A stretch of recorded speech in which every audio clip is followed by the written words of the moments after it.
Hello. Welcome to the WardiTV Mondays on a Tuesday. How are we feeling? How are we doing? And how's everyone getting along? Hopefully very well as we get ready to kickstart us into some day-late Monday action. Obviously, Home Story Cup travel yesterday, so a little late to get it going this week, but obviously we still have the cup. $400 on the line, and the lineup is pretty darn good. First round match for us, probably beyond MaxPax. I was thinking Christiana Rogue is kind of fun as well, but I think it's hard to pass up on Bjorn versus MaxPax, to be honest. So I think that's where we're going to go, unless you guys feel extremely strongly about Christiana versus Rogue.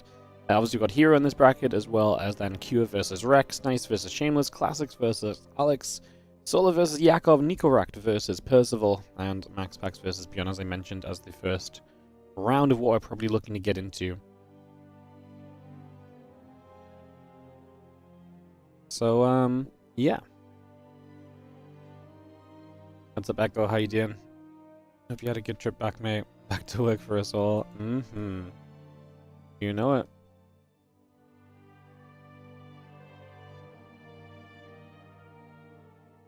What services this week? Not sure yet. I don't see Bjorn here, but, okay, so Rogue Christiana started while I was tabbed out doing the thing, so, okay, Bjorn just logged in. We're gonna do Bjorn MaxPax, guys.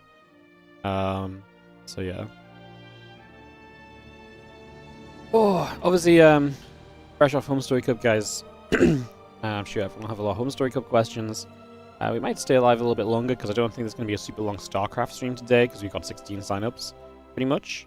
So, it's probably not going to be like a super long stream in that regard today, so we might just stay alive for a bit at the end and chill. I was thinking about maybe casting a couple of Home Story replays even, depending on how quickly today's cup finishes. Like, I'm thinking of casting a couple of matches and putting them on the YouTube, basically, so we might do that as well. We've got a couple of ideas of what we're going to do today, basically, so yeah. Home Story Cup was great, looking forward to day 2. Yeah, absolutely. Should be good. Like I said, we're going to go beyond MaxPax to start us off. What did I make a Cyril's play at Home Story Cup?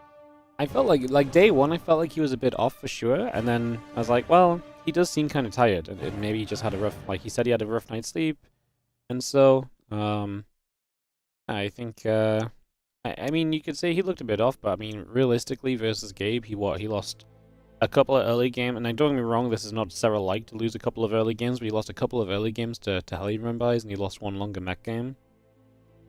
Like, I wouldn't say that, like, again, that's not Cyril-esque, but I wouldn't say it's super crazy. Just a couple of things got the better of him in that series.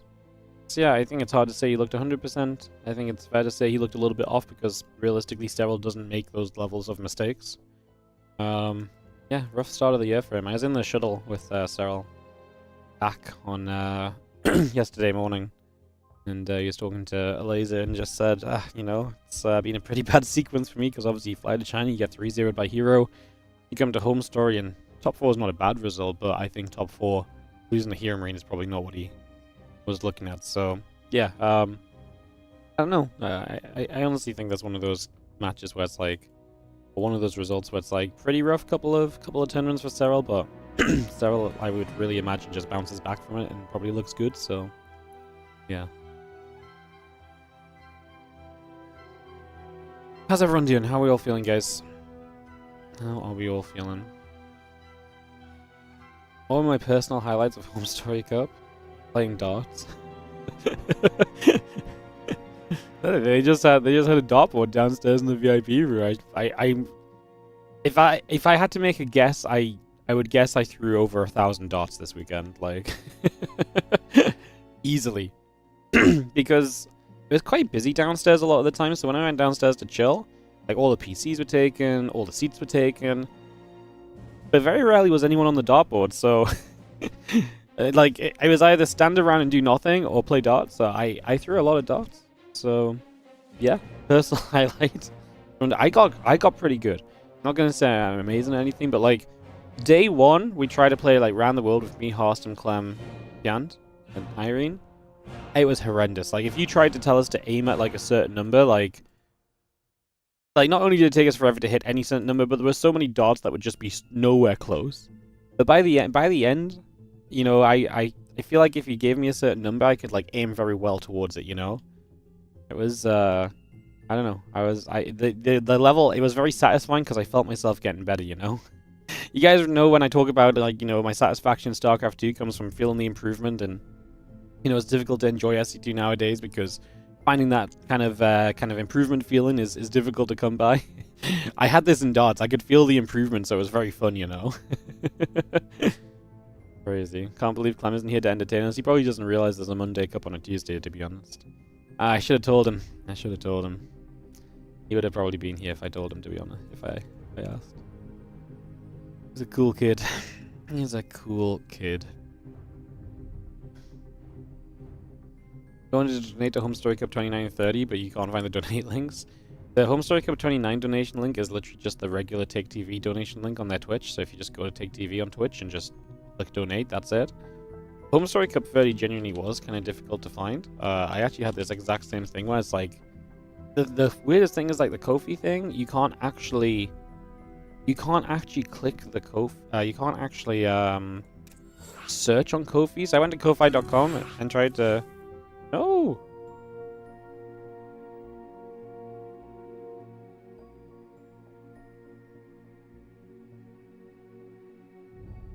They dropped the lobby link. I joined and it didn't let me join, and now they went. Oh, it's one of them days, guys. I did say for them to invite me, so I will see if they come out of game or not.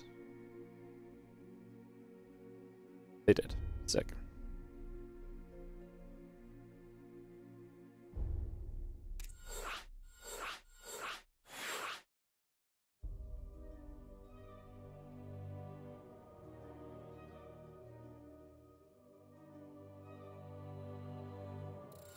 Sweet.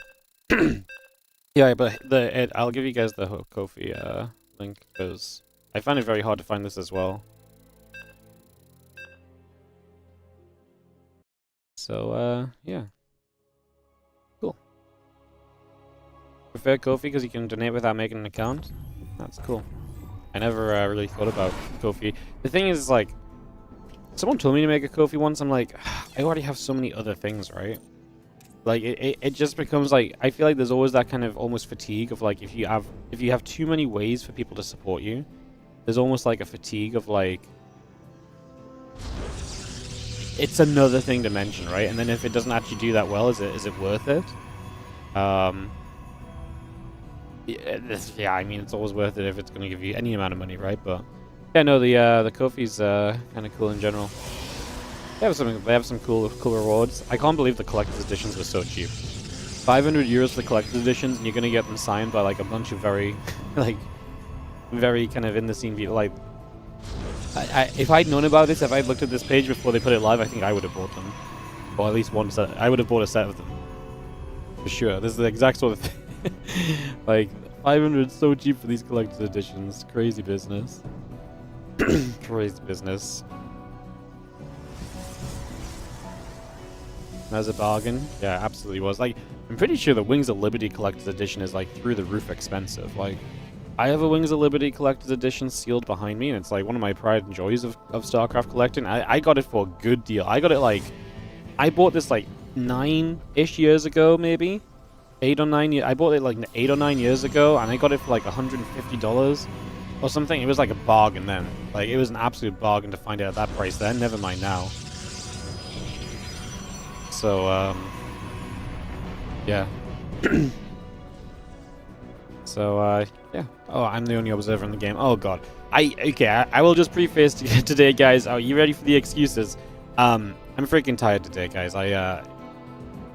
It was a long weekend. It was a very stressful weekend. You might have heard the, you might have heard the story on the streets that, I lost my wallet, which is basically what happened. At this point, as sad as it is, I actually think my wallet got stolen instead of lost. I think it got stolen by someone from StarCraft because it was 100% at this football game. We were playing with all the StarCraft people, and there was only StarCraft people around. And I was very convinced that at some point when people were packing up their bags or ready to go home, or as they got home, someone was going to message me and be like, man, your wallet's in my bag somehow. But the fact that it hasn't kind of feels like someone just took it.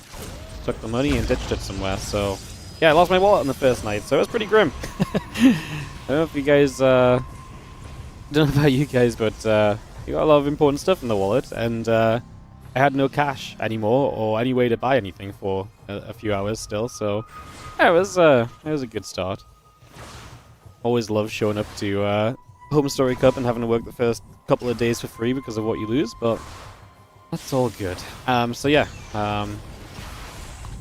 I'm tired because that threw me off my sleep straight away on the first day, and then obviously long days, and you know, I don't sleep well when I'm away anyways, but especially with that, like, I'm just tired. So even though I slept well last night, I am not caught up at all. So I will preemptively apologize for when the observing is bad and when we miss things today, because I know for a fact, straight up, that I am going to be missing some of the observing. So I'll just let you guys know about that one already. So, yeah, that's why you keep a separate credit card just in case. Yeah, that's pretty smart, actually. That's pretty smart. Not gonna lie. I wish I had this brain power. I mean, I am very careful with my stuff usually. Like, I am very good about not forgetting it. I keep everything in the same place, like on my body all the time, like in certain pockets and stuff. So like, you know, if I ever notice something's gone, I notice it's gone, right? But I put it on the table at football because everyone was putting all their stuff on the table. So I put it on the table at football, and then it was gone. Like, yeah. So, yeah, I mean, kind of rough.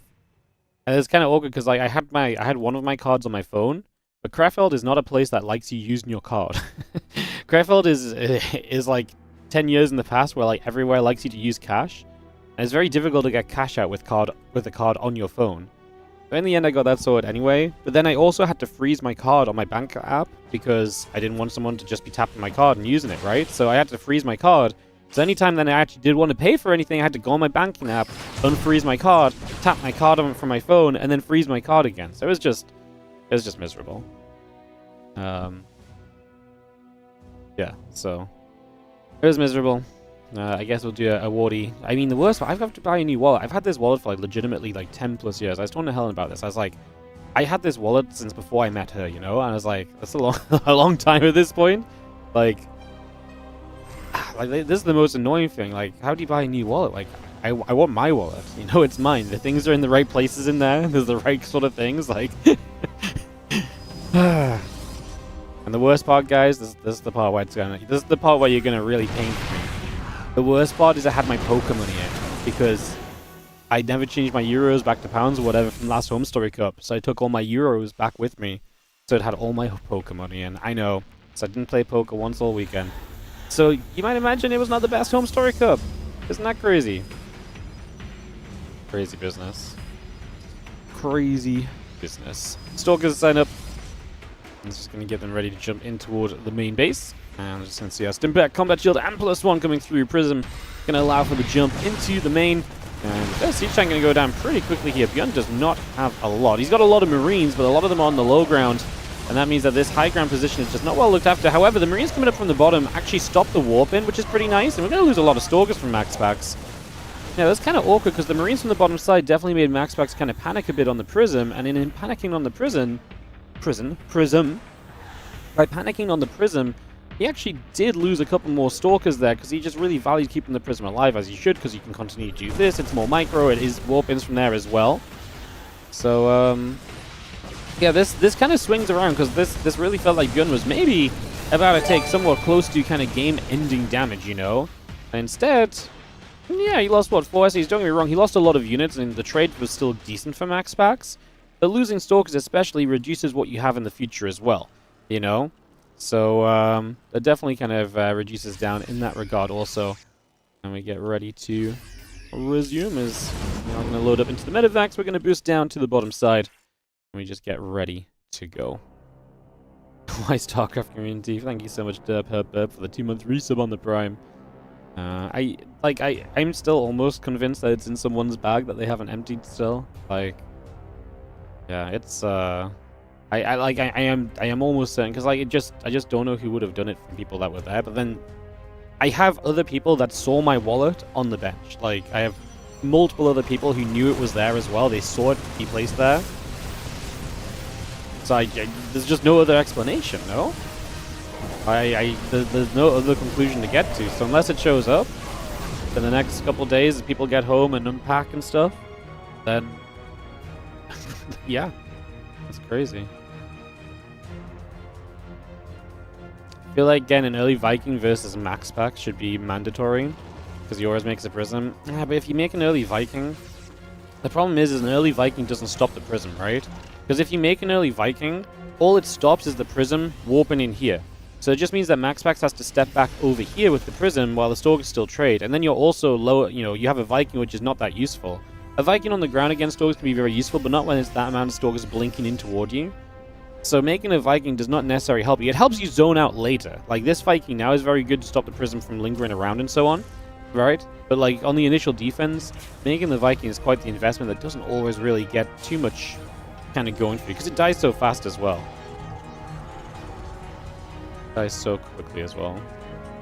Bio gathering, Vikings there, tank setting up. Ghost Academy going to build in the main base from beyond. A few Zealots going to come from the right hand side. Just going to try and walk up this ramp. Grenade, Widowmine goes off. We get one Zealot. Only a couple Zealots moving through. There's a lot of units on the left from MaxPax though. He has a lot of Zealots, a couple Colossus, and he's ready to go. A couple SCVs getting laser beamed initially. Vikings going to shoot. We are just going to go for a bit of a push forward. Tank goes down. We are going to be seeing our SCVs continue to take some damage. 7 workers dropping just at the moment. 9 workers. The problem is that this push is so powerful because it's so rare that the Terrans have the economy needed to kind of have the Viking count needed to kind of really deal with the Colossus. We're going to get through the Zealots. We're kind of making a dive toward Colossus. We've lost 12 SCVs, now 17. The Colossus is still alive. The Colossus and the backlines are just way too powerful in this scenario. And this time out, it is looking as though we are going to have a game number 1 going the way of MaxPax to start off this tournament today. The 1-0 lead in the BO3.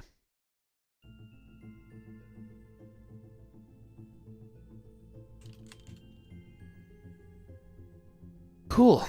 Alright, we'll get into the next one in a couple seconds, guys. Just gotta run some ads because just at the start of the day, so let me do that. Welcome back. Thank you so much. So happy to be back, as obviously I should say. Shouldn't really need saying. We like casting StarCraft. I mean, Home Story is fun, but it's so nice to get back to the so nice to get back to your own stream and actually just streaming stuff. We've got some subs to get back, guys. We dropped below 1K. Oof. So we'll try and I don't know if we can get back to 1K. I think it's going to be kind of tough, but we can give it a good go. We can make it an effort. So we can give that an effort. And yeah, we have a pretty busy week, so it's kind of still, we're getting to the end of this weird period for me where we've been traveling for events and stuff. So this week will be live most days, and then on the next week I go away pretty much all week because me and Helen are going somewhere on Tuesday.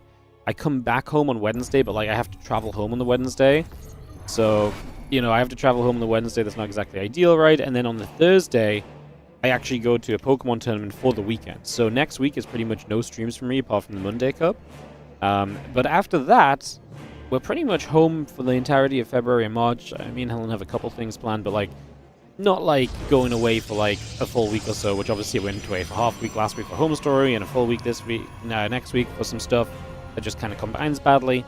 So TLDR, like next week's going to be this last week of us kind of slowing down, and then we'll be full swing ahead. I've got a lot of stuff planned already. I still need to make an official announcement for the 2026 series and so on, but we have the Winter Championship dates set. So Winter Championship dates are set. The format of the 2026 series is set. The first Team League dates are set as well, but that needs to be announced too, so we've got a lot going on. So yeah, TLDR, a lot is set, and a lot is ready to go. I just haven't fully shared yet, so get excited for all of that. There's the TLDR at the end of it. Lovely. Pokemon tournament? Yes, Pokemon tournament. I'm gonna go get my, I'm gonna go get beaten up.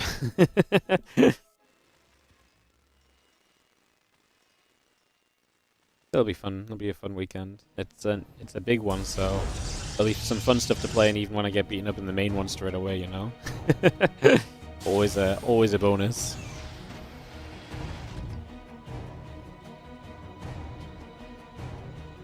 Alright, we are just settling here. Just see our initial bits and pieces coming down, getting set up with the proxy from Bjorn. So he's going to go Marauder, single barracks Marauder, and MaxPax going to scout this now with this probe. So this probe does confirm that this barracks is on a tech lab and is going to be researched. So he knows it's Marauders, so he can adjust his defense to it. He'll also see that it's one barracks, so the Nexus is actually fine to have. Against 2 racks Marauder, that's when the Nexus is pretty much an investment you do not want to try and keep. But the 1 racks and Marauders just isn't as powerful, right? You know, there's just not going to be as much to it and so on, so it makes sense, hopefully, to you guys that then you'll be able to kind of go from there as that concussive shell comes up. We're just going to be seeing our Nexus, Warp Gate, Adept, all building by. And again, the battery coming up as well. Marauder in the factory continuing through. So Marauder's popping, factory on the way in. Going to see that battery just finishing up on the natural. Going to see 1 probe down to the low ground as well. And a couple of Marauders going to step forward. And they're going to start hitting these Stalkers for the next couple of seconds too. And just try and do something. But a battery here and only being a single Marauder at a time, the damage output is just kind of low, and that's what you're seeing, is that the damage output is low enough that we're just not really making progress through the battery. You have to drop a recharge, but that's fine. We still have 2 Marauders, but now there's an Adept out as well, which is very tanky. Second Stalker on the way, going to make this a whole lot better. I'm just going to see these 2 Marauders still, I mean, just try and do what they can, right? If they kill a pylon, that's nice, but you've proxied an entire barracks here. You would kind of want more than just picking off a pylon or so at this stage. Hey, he's going to get a Stalker, actually, to be fair, so this isn't as bad as I thought. This Adept in some trouble now. He's actually going to turn off the Adept, but I think he can kill it, so why don't we just take that? And that's exactly what Bjorn does. Yeah, MaxPax is... I think what's funny is that MaxPax saw that this was like a less committed Marauder setup, and so he did not respect it as much, and I was kind of with him. I kind of agreed that he probably was going to be fine here without respecting it, and now it's actually turned into quite the problem, especially because he let his units go down. At 3 Marauders, they don't quite one-shot probes, but we're doing a good job here. Oh, we want to make sure the probes don't nibble, though. He wants to get rid of another Stalker, fair enough, but it is going to cost you multiple Marauders. Battery gets repowered, but it's still low on energy. A new Marauder shows up, going to turn onto the Stalker again. That's another dead Stalker, so this is really an issue for MaxPax. Like, if nothing else, at this point, you're completely again reduced from kind of your initial setup altogether. What a disaster. I mean, this Marauder should go down now, and another Stalker warps in, but yeah, this, I mean, don't get me wrong, Gun's barracks is still over here, right? He's going to go Magfield or Cyclones behind this too. He's going to float the CC finally to the low ground. So MaxPax is still okay worker-wise, but he lost a lot of Stalkers. Gun just did better here in the end than I initially thought he was going to, I suppose. Hey, what's up, all? 1426. It's Tuesday, ain't it? It is. Yes. Thank you for at least paying for the sub. You know, being true to the stream title. I appreciate that at least. I didn't know if people were going to behave. Robo facility coming up. The link is on its way, so we get that started. From MaxPax, we bring that over. And yeah, Bcash11B, thank you so much for the 23-month resub on the Prime as well. Appreciate you. Thank you for priming us up here today on the WardiTV Mondays, 1st of February. TBB dude, thank you so much for the 9-month resub as well. Sorry, 9-month streak, 56-month resub. Yeah, my brain is, as I explained previously, my brain is not quite all that, guys. I'm a bit tired, so I do apologize when I say a couple things wrong here and there, which is likely to happen as these Stalkers just kill a tank. That's brutal. That's like basically no Stalkers, so for them to kill a siege tank is kind of sad. A tank should have unsieged, realistically. Because if the tank can siege, you might have had the damage output to actually kill a Stalker before it went down. You're not thinking of it. He's trying to drop in with the Cyclones on the other side, and yet he's the one that's just taking damage. 5 SCVs dead. He's going to siege another tank here now, and that should be good enough. He should be able to get another Stalker, and he does, because they were wandering forward with no respect of potential reinforcements, and that obviously is a mistake. You can't really play like that. So you get punished for it pretty quickly. Got the charge coming up. And the Stalker's going to get rid of the medevac. Well, he actually cancelled the Cyclone upgrade in the end as well, so they don't even have Magfield. He'll get 1 probe and a couple Stalkers. Make it 2 probes and 2 Stalkers just for everything to be nice and even. As you're going to see the Marines on the tank still gathering. Observer sits overhead. Marines will get a grab. Observer goes down. Just like that. Charge building from MaxPax. Gates of probes coming through.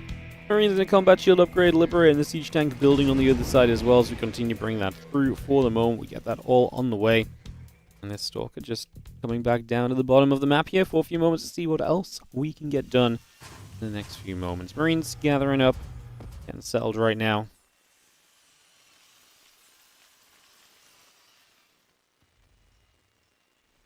Portal gateways, forging the temple archives, again, all the good stuff just kind of being added on initially here. Nothing really too surprising in that regard. Yeah, we kind of get the good stuff going. The Marines, the tanks are going to gather together for a little bit as well. We're in the kind of space of kind of moving out on the map a little bit with this Marine tank initially. So we'll get this moving. Is it shields first? It is shields first. I think because the current situation is that Dion has no starport, right? Because, okay, he does have a starport. Is it not reacted? I'm pressing all the wrong buttons. This one. Yeah, it's not reacted, so I think he just wants a super fast follow-up push. Which is obviously what he's going for. Basically, a Marine tank push and hoping he can get damage out of it straight away, which is plausible. The Liberator actually does some work here, because the Liberator actually does pull you back. Initially, as MaxPax to kind of go and deal with things. These zealots not cleaning up stuff super quickly. Like I say, the Marines having their extra 10 HP goes a long way, and the tanks do get sieged. It just feels like, I mean, this shouldn't come as a surprise, but it just feels like this is going to take a couple of moments before we're really going to look comfortable enough to kind of move through on this. Marines gathering up, the zealots going to come challenging forward, and away we go. We're going to send this right now. A couple of zealots coming forward, Marines tanks all coming through, Stalkers getting blasted. You're going to see one tank that's going to evacuate backwards. MaxPax is going to clean this up. I just think Bjorn took too much damage. I think the opening was kind of fine in the end. I think this follow-up shove is good, but he didn't do damage with those cyclones. That entire investment went for nothing, and again, just taking damage himself when he lost that tank in his natural. Imagine one more tank in this push. Scary. You know, imagine all those SCVs not going down. Even more Marines available, right? So much kind of scariness that kind of gets avoided because MaxPax just did so much damage.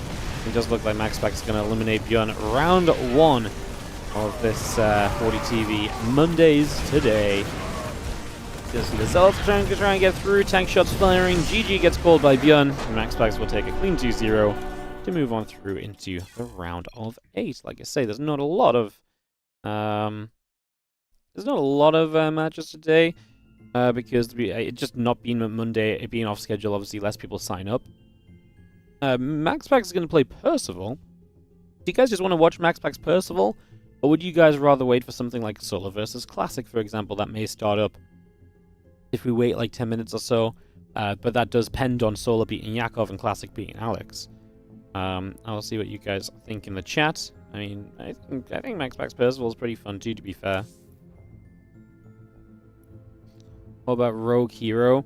Rogue herO is going to take a little while because the first round, Azura vs. Perceive, is still going on. So then the winner of that has to play herO, who then has to play Rogue or Christiana. So there's also, I think there's a genuine risk that Christiana beats Rogue as well, and then it's PvP. So I don't want to wait for something that then can go wrong, you know. Max vs. Percival PvT. Let's do it. Alright, let's do Max vs. Percival. Let's do it. I think Solo Classic's a fun one, but if Solo Classic was ready to go right now, I'd be into it, but yeah, not being ready right now, I'm happy to go MaxPax Percival.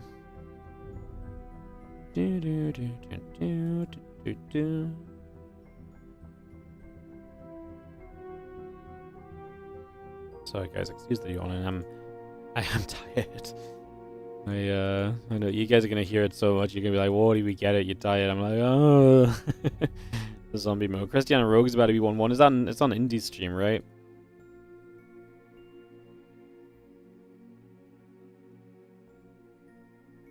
Rogue up 1-0 against Christiana. Christiana Zombie looks good against a Massive Roach Ravager. Maybe he can't attack into the Massive Roach Ravager because it's kind of spread.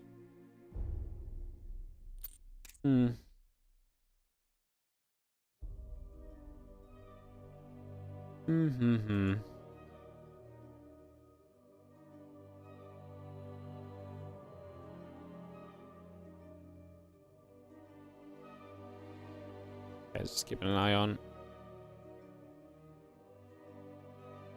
the game. I want to show you guys the Rogue Christiana, but I can't without overlapping my own StarCraft 2. I don't want to overlap my own StarCraft because I don't want to miss the lobby of the game or something, you know. So yeah. Rogue's counterattacking, so Rogue's not dead.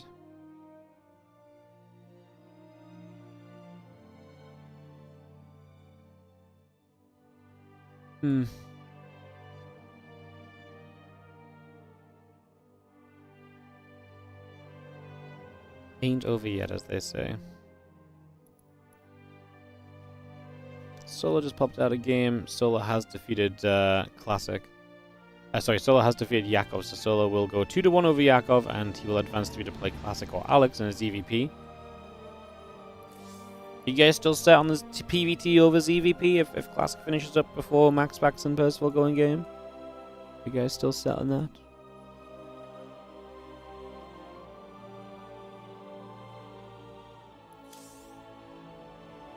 That's been in game 8 minutes. I mean, they should finish soon, unless they had a very delayed start. But it'll probably end up going MaxPax Percival, because I get the feeling it's going to start before Classic's out of game still.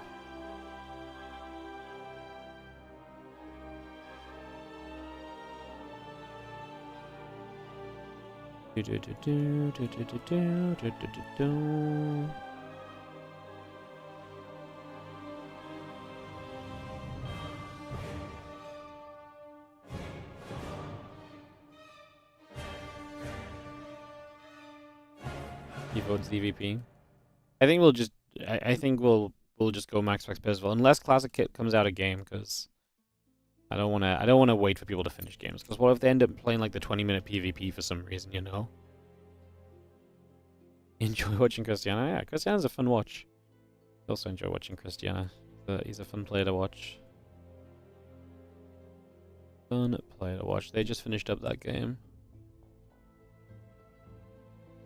I didn't actually see the result, I just saw Indy come out of it.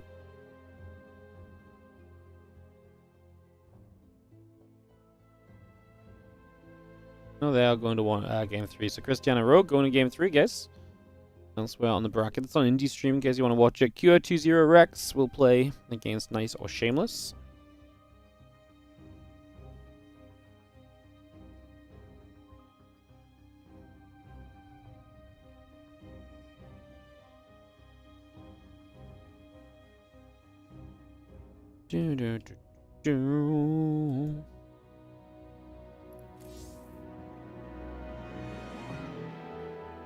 Percival's games been fun to watch lately? Yeah, I actually think so too. Wonder how Zero perceives going. I actually think it's kind of a close match.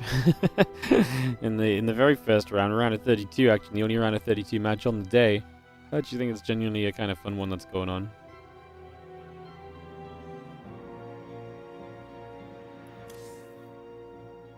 There, guys, I got my eyes glued to the screen. Okay, guys, it's either Classic Solar or Percival MaxPax. What do you guys want? Speak now. Speak now. ZVP or PvT? I think we actually go Classic Solar, personally.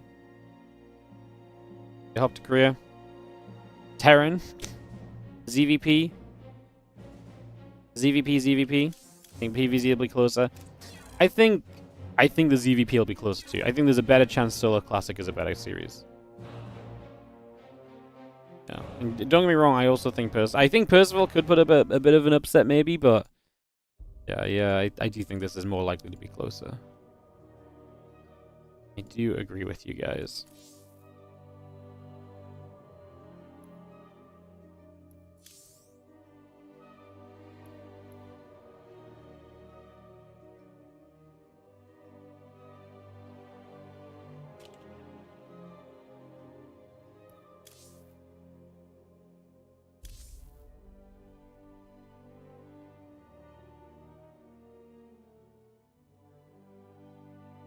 YouTube will want a Classic Solar as well.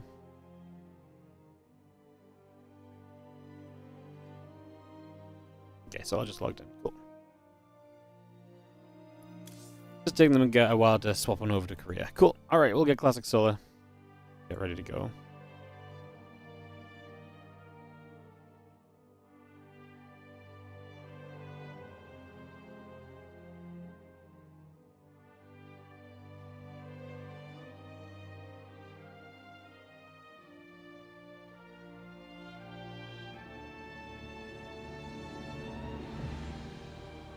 Alright, so just wait for Classic to show up.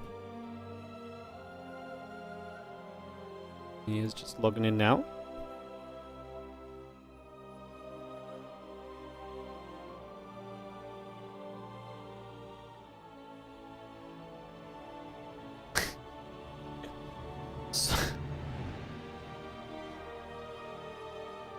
Solo just told Rex that he should shave.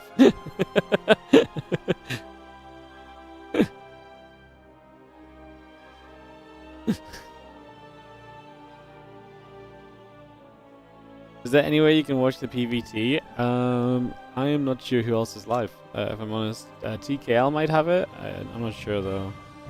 TKL might be joining those guys. Yep, TKL stream. He's on Percival vs MaxPax. Je crois que vous avez pas compris ce qui s'est passé ce week-end. Getting you the link right now. There you go. If you want to watch Percival MaxPax, it's on this link I just put in Twitch chat.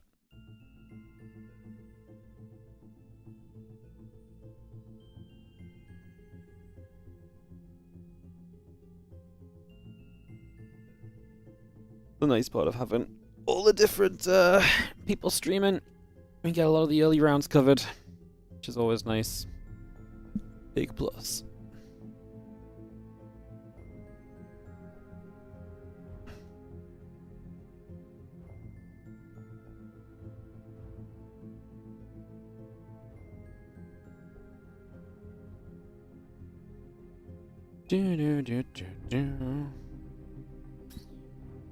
Alright, so it's BRB, but yeah, we'll take a couple moments. We'll have more Monday Cup action coming for you guys shortly.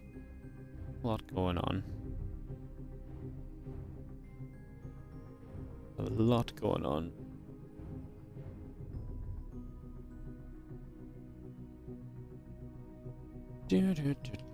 How's everyone doing? Were there any big upsets at Home Story Cup? Absolutely. Mostly in the playoffs. Mostly in one very specific round of the playoffs. Yeah.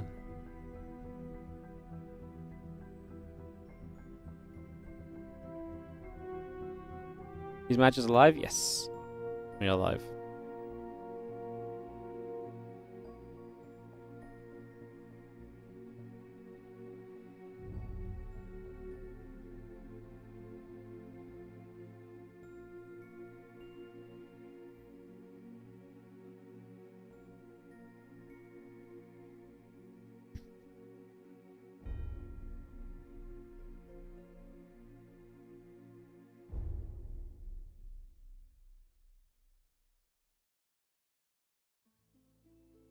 You remember Gabe beating Cyril before?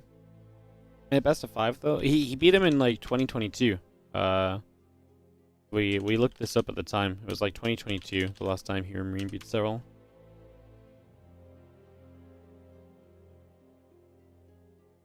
He has beat him in a best of 5 before. In 2022, he beat him in a best of 5. In 2020 was a best of 1, 2019 a best of 3, 2017 a best of 5 as well. In fact, pretty much every time Gabe has beaten Cyril, apart from like 1 or 2 times, has been a best of 5.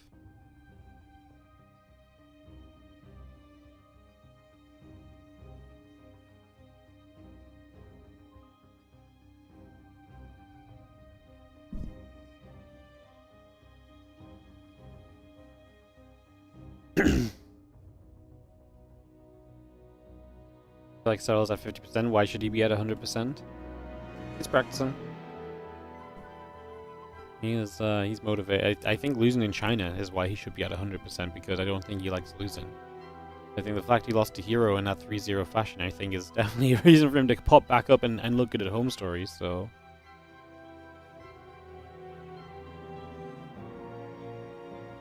Alex took a game of Classic. Man, Alex does this all the time. This is what I mean.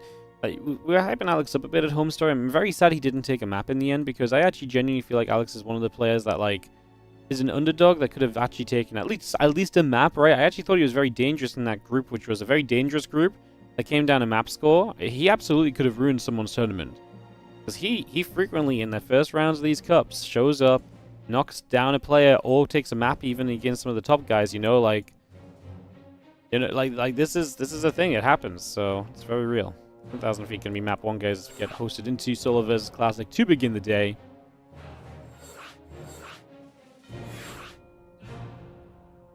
Rex is going to go Nice versus Kyo. Wow, we have such good coverage of everything today. Nice beat Shameless 2-1, so Nice is going to play Kyo in the round of 8 as well. Round of 8 is a WardiTV point as well, guys, and we are next week. So next week on the next week is going to be the final Monday, which correlates into WardiTV winter kind of season for points, which means that the WardiTV point standings by the end of after next week will be kind of a lock for getting people invited into WardiTV Winter Championships. So there's a little bit of a factor there to think on, something to mention, that a point a day could absolutely be meaningful to a couple of people somewhere along the line. So some possibilities. Yeah. Alright, you just had to rehost here, guys, because Solo queued in as Protoss, and believe it or not, he's not going to try and play PvP. So we're just going to get this rehosted up, and we'll kick this off in a sec.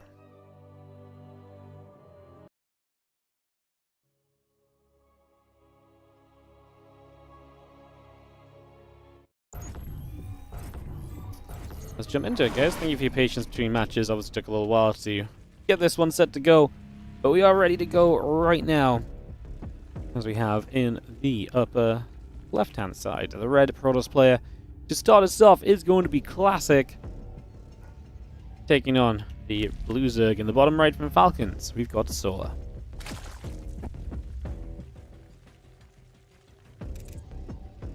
Oh, and Inu is here to observe for me. This was the right call, guys, because now we can steal Inu's observing.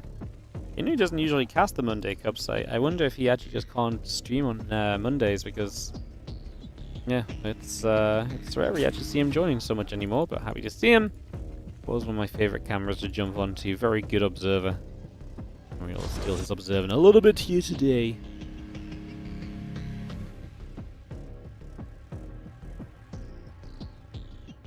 Getting the similar coming up, patching a few drones coming down. And get settled into 10,000 feet right now for this opening game of this round of 8 matchup, guys. Yeah, lots of cool games today. A lot of different casts in different games as well, so we'll collect those replays up. They'll end up in the WardiTV replay pack eventually.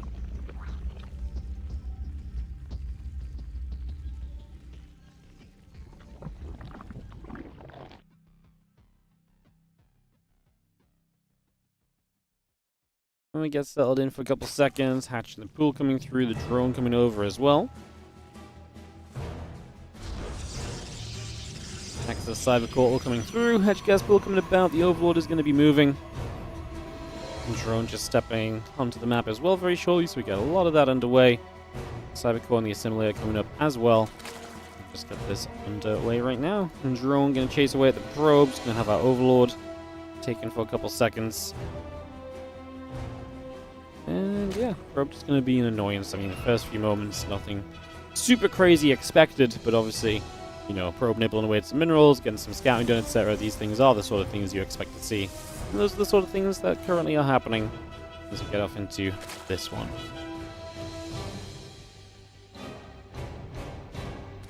What's my German channel? I don't have a German channel. Going out in the first round. Yeah, I mean, to be fair, there was not a lot of fluff today. You know, when you look at the bracket, pretty much everyone is a pretty serious contender, and there's going to be a lot of good matches first round. And unfortunately, the seeding did not go in favor of Bjorn. It is randomized after the top 4 of last week get seeded. Everyone else is randomized. Apart from maybe, like, we separate if there's only 2 Zergs, we make them not play first round or something. You know, we just take care of any possible issues there. But, yeah, no, it's gonna be, I mean, Gun played MaxPax, right? Which, so out in the first round, but he played MaxPax, so it is just like that sometimes.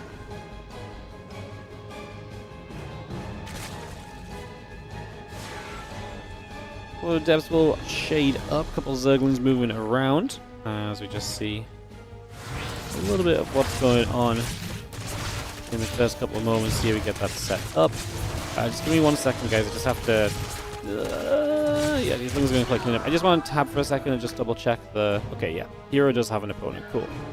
Just double checking that they got sorted on the first round. That the only round of 32 match was a 50-minute best of 3 2-1 banger. Azura takes out Perceive and advances to play herO in the round of 16. So herO will find himself with an opponent here to get his day started as well, just in case you were kind of following all of that and what was going on there, etc., etc.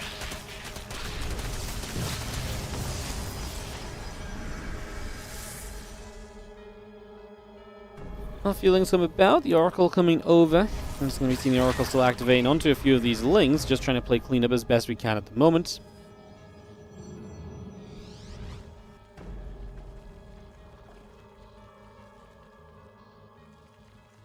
Attack you or something? I mean, I feel like you're talking about Take TV, but it's not. That's not my channel. So, yeah, I speak a very small amount of German. I definitely don't speak enough German to cast. I ordered some kebabs this weekend in German pretty successfully, but that's really about it.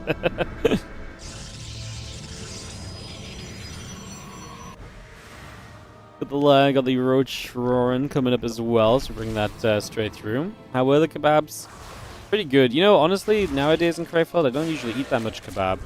But because I was so tired and stressed with the whole wallet thing and so on, and because I didn't have like my card necessarily easily available, I found myself eating more kebab than I usually would because it was just nearby and I just couldn't be bothered, man.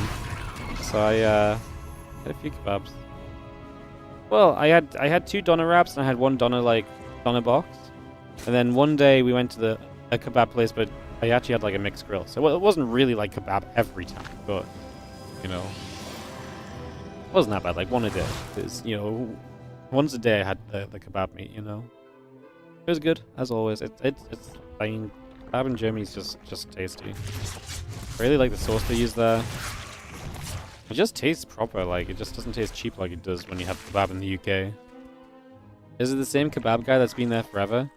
Well, I mean, there's a load of kebab places. Like you would not believe that all of these places could survive because they're all in complete competition with each other. But there's loads of them.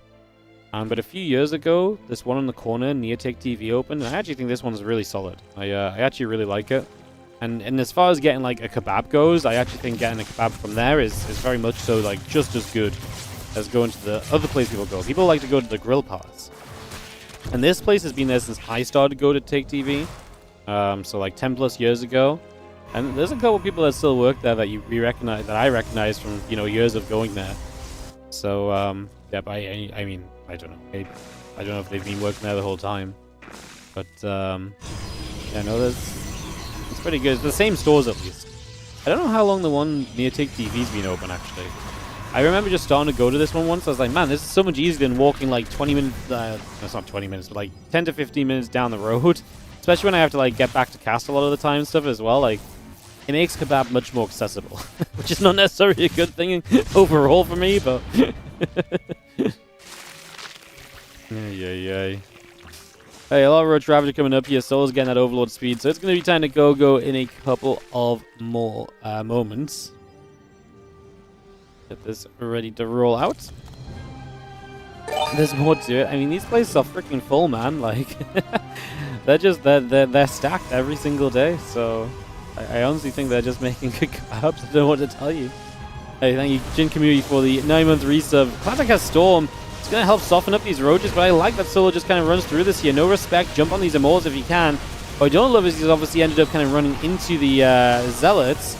However, if you get rid of these Immortals, then what actually happens next, right? I mean, the High Temple have to morph into Archons. There's not really a lot here to hold on for Classic, and you can see these Archons getting biled as they are morph, and they can't move away from bars while morph, and they also can't get healed by batteries while morphing as well. So we kill one before it morphs. There are now still 2 Archons left. I feel like Solo's done well enough here. He can keep the pressure up. Probes are going to pull in from Classic. That's obviously a sign. As this Oracle is about to go down. If that Queen can target it down. Oh my god, we didn't get either of the Oracles. They're both low, but they both live. Can't believe both Oracles survived through this. And Classic is actually going to give himself a defense for the moment at least. So we'll see if we can continue with that. As we just have, again, 11 Roaches and the Ravager coming through. Why are we having Mondays on a Tuesday? Well, I did think about running WardiTV Mondays yesterday. However, I don't think the players would have appreciated playing on their flights, and I don't think the people in Heathrow Airport would have appreciated me casting in the middle of the Weatherspoons I was sat in. The only place I could find to plug my laptop in. So we moved it to today, so that you know, overall it would just be a bit of a more normal experience. That Roach Rav is still kind of getting bullied back a little bit. He is getting pushed back the other way. A couple of Roaches in the main. Gonna be taking hits as the Zealots dive through. A couple of those roaches both go down.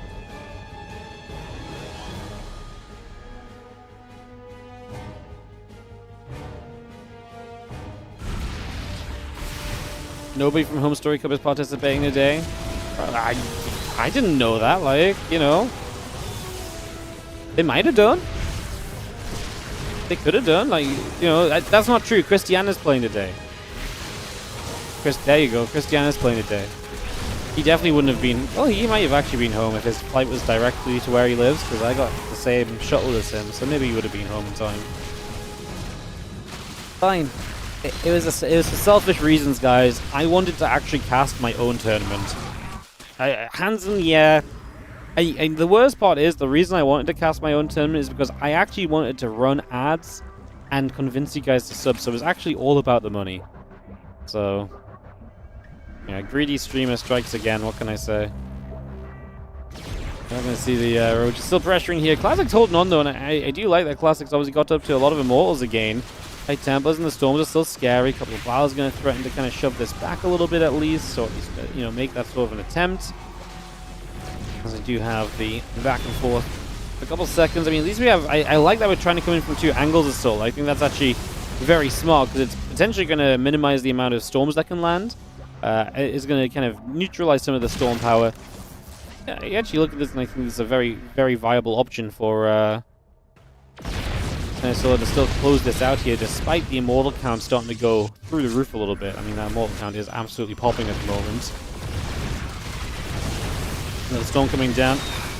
The issue is eating the Storm while, you know, walking through the Storm to get the Immortals is going to hurt, because then the Storm does enough to then make the Immortals just shoot the Roaches down in less shots, and then I don't think we can do enough. I kind of like the Swarm Host, actually, like something to kind of... Because I think Solo's realizing that maybe this wasn't going to work out overall, but maybe the Swarm Host can take advantage of what has been a setup for just slower economy-wise from Classic, and maybe you can keep them on 3 bases and just trade well enough with Swarm Host that this works?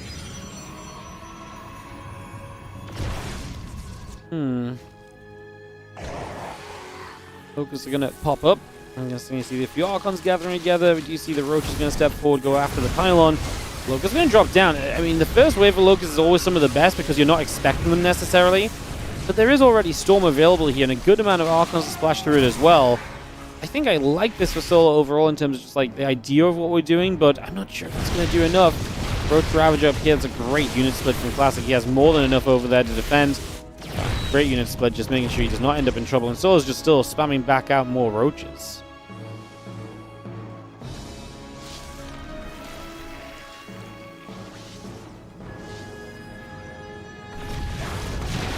Coming up here again, a couple of these Immortals begin to get shot at. Corrosive Valves coming down. The Archon taking a few hits. The Immortals still flying away onto a couple of the Lings.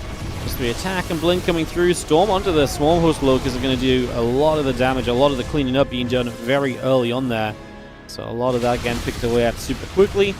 You're just going to see the Archons, the Immortals stepping through. I mean, this is where you're going to see Solo's army should just go down very quickly, but maybe there's some belief. The problem is that Solo's fighting army is very much so what you're seeing right here and now.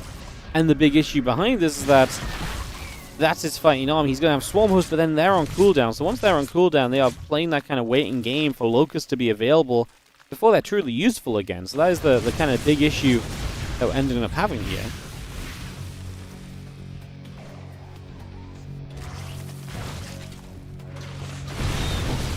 Falcon goes down. The Locust is going to fly over, going to land through a couple of the Immortals. Getting jumped on. Roach Ravager still chasing up. A few Locusts coming in as well.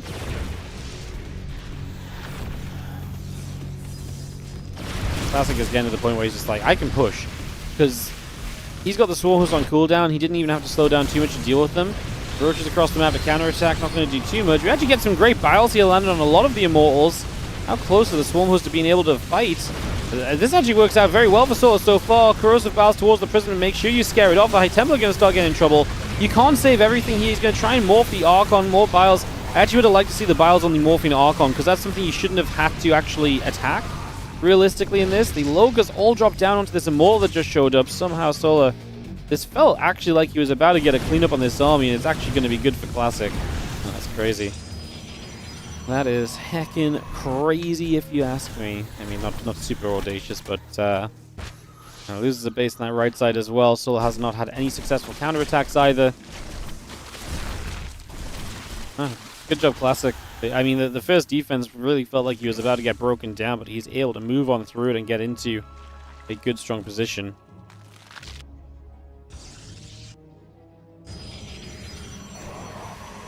So yeah, not really a lot to add to at that point, as we're just going to see these Locusts going to try and make their way forward and going to try and get something done. Jump onto the high Templars. I mean, maybe... I mean, again, Locusts do high damage output, right? So I'm not going to say it's over for Solar as long as he still has the Swarm Hosts. I mean, game is scrappy. Most resources lost at 20k to 25k. Obviously, Solar's only 4 bases, so it's not ideal. He does have good creep up the map, and he does have good avenues to attack with the Swarm Hosts on. And the creep obviously definitely helps with that, giving the Swarm Host a little bit more mobility to kind of threaten different bases at different points. So something else we can kind of keep an eye on there as the Stalker Immortal. A Templar gather up, the Locust getting ready to fire through. Ravager's going to throw their bows up in the sky and knock down a pylon here. So 2 of the batteries get taken away before we really start. Trying to drop a storm onto some of the Locusts before they drop in. We are popping some of the barriers. Oh, he just pushed that Immortal into the Biles. The Biles initially were not onto... Oh my god, we're actually still walking into Biles. This really increases the damage output of Solar's army if you let these Biles connect. But also just pushing into the storms. Classic has to actually probably be a little bit more careful here at some point soon. Solar absolutely trying to keep something going for himself. A few Zealots warping from the Prism. Again, the issue is the Roach Ravager on its own just isn't that great. The army supply is good for Solar, but again, so much of it is in Swarm Hosts. And of course, Roaches are always bloating up a supply as well. Almost going to drop the Locust. Once again, head over to the side here. Get ready to jump onto this army. Locust already dropping in. The Immortal's getting hit on. The High Templars going down. Is that our last Storm? I think it's our last Storm. You got to like this a little bit more for Solar, but it's still difficult to like it when Classic's army looks so good, and it does look good enough here. Classic with the 1-0 lead here in the quarterfinals. Classic winning obviously has a good chance of making this a PvP round of 4 against MaxPax. So Classic getting that 1-0 lead. Rogue did beat out Christiana in the end. He will play against herO if herO comes through against Azura, which is obviously the expectation at the very least. We'll see if that is exactly what happens or not in a little time.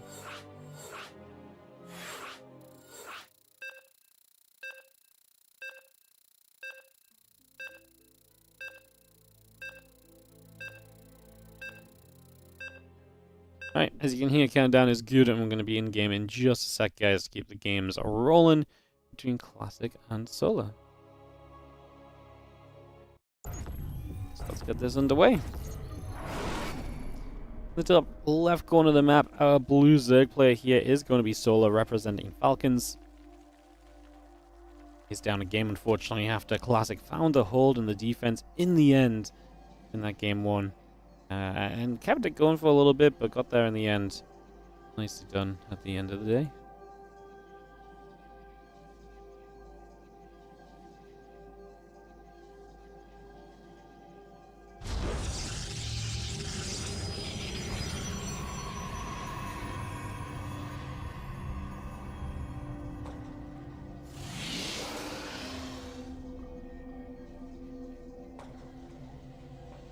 Similar building, probe on the way through Classic and Solar Game 2.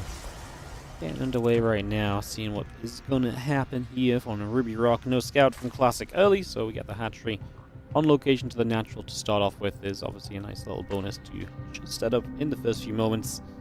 Get that a rumbling.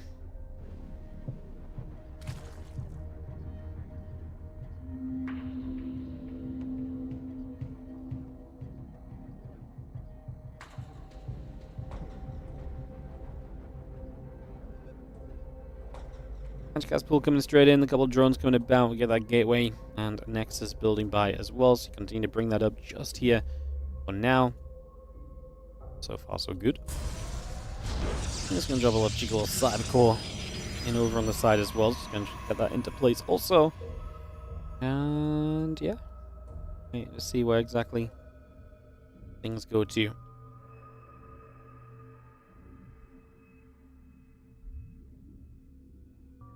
Go on the Nexus, both building up. There's probe of Classic heading to the upper left hand side. natural. Towards main. Yeah, just seeing a bit of what's going on initially.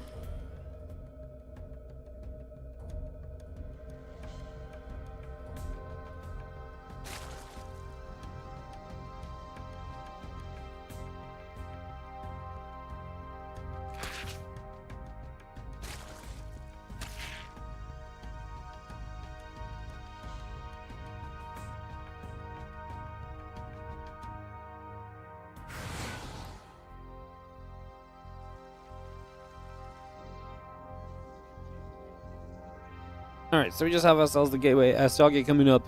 The adepts on the map. You're based from Sylve, the link speed on the way through too. See what exact approach he wants to take here in this second game to try and knock Classic down. Classic losing to herO in a 5-game PvP battle last week in the finals. Giving herO that #1 seed today. Classic comes in as seed 2. And again, looking for more strong performances thus far as we see the couple of lings looking to chase in after the adepts.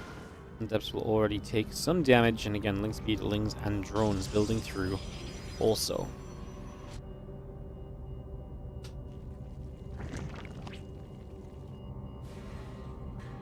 Oracle building about, warp gate coming over, gateway, probe, whole building.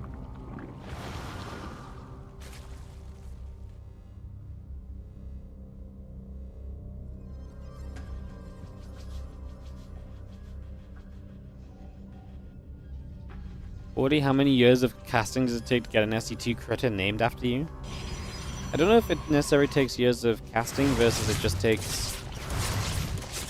I mean, I don't know how critters work, actually. I'm pretty sure map makers can just add a critter called whatever they want, or can just make a critter if they want to. I mean, maybe that's not actually the case. I don't really know how they work. If it's anything more than the map makers just deciding to do it, then probably you have to cast forever at this point. Otherwise, you just have to be nice to the map makers, I guess. Let's see a few lings at the front. The Twilight Council and the Forge both building over. A blink on the way through as well. And we just take ourselves a couple of moments to settle, of course. The couple of oracles will try and step through.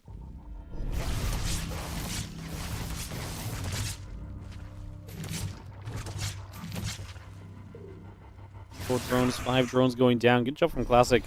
Good damage done early, right? Getting damage done like this early puts you in a good strong position. Definitely getting you in a good setup in those early stages. We just see our blink and the +1 building up as well.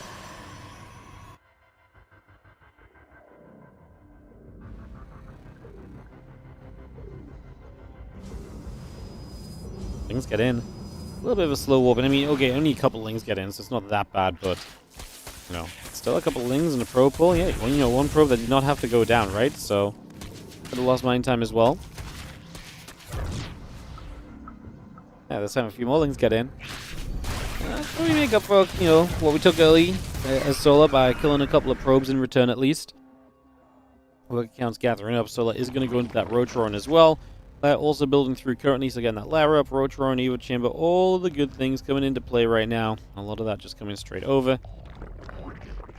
I see our Hydralisk Den, Evolution Chamber, Hatchery.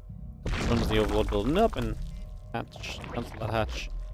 So yeah, I wonder what happened there.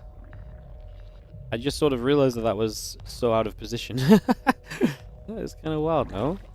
Why is he building the hatchery like it was a macro hatch?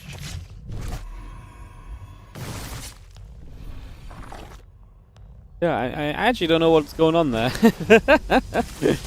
Ling's gonna pressure the front again. Stalker will die potentially if you could try it here, but obviously the other units coming about. So yeah, as long as you have a defense, eventually we're gonna be okay, and that's exactly what happened so far. Hydra's still building up. Infestation Pit coming through to bring a lot of that up and running still. At this point, a couple of Adepts coming around. The Oracles coming about also. Ling Hydra coming over. Charging the +1 coming about. That's just going to see that hatchet still coming by. A couple of drones coming through as well. Going down as some Adepts are going to get there. So good damage being dealt. It was nice to see the Adepts getting involved. Still going to happen some pressure in. Overlord and the Queen take some damage. Ling Hydra looking to come through and push back. Those will do a little bit more shooting and tuning. And try to break through this position. I honestly think with Hydra's out, it's very difficult to break through this fourth base, though. I think Solo's well prepared right now, and in a rare occasion, Solo's just going to go straight to the Lurker Den in the Hive without being provoked into kind of damage early otherwise, you know?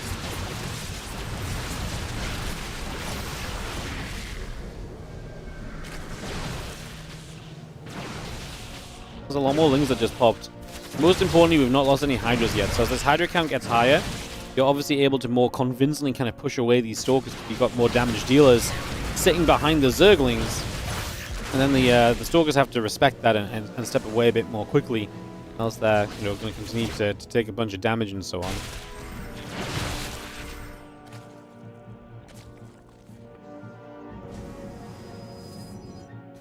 Seven drones coming about, a couple Hydras on the way, plus some missiles and seismic spines as well. Add that groove spine in for good measure.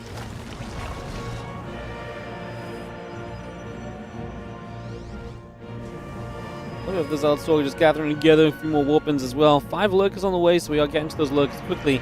And of course, Classic Army can kind of deal with Lurkers at first, but long term, you are probably thinking of, hey, I probably need to get to, you know, the Tempest and so on. Especially as more Lurkers become available, that really feels like, you know, the go-to kind of way of defending this. The Lurkers aren't going to be fully upgraded yet, so they're not going to be full power just yet either, but again, that's something else we can chat about here. See what it ends up looking like as the Lurker's going to get burrowed, and Oracle goes down already. One Storm just towards the units there, just to put a little bit of pressure in. Just going to see the Hydras, the Lurkers and Queens gathering up. This Hatchery going to go down, wow. I mean, those Storms zone so well into the Lurkers, and the Lurkers not wanting to be too far forward yet because they're now fully upgraded, and so we end up just seeing them dropping down, unfortunately. That's going to be extremely expensive. We do not like to see the Lurkers dropping.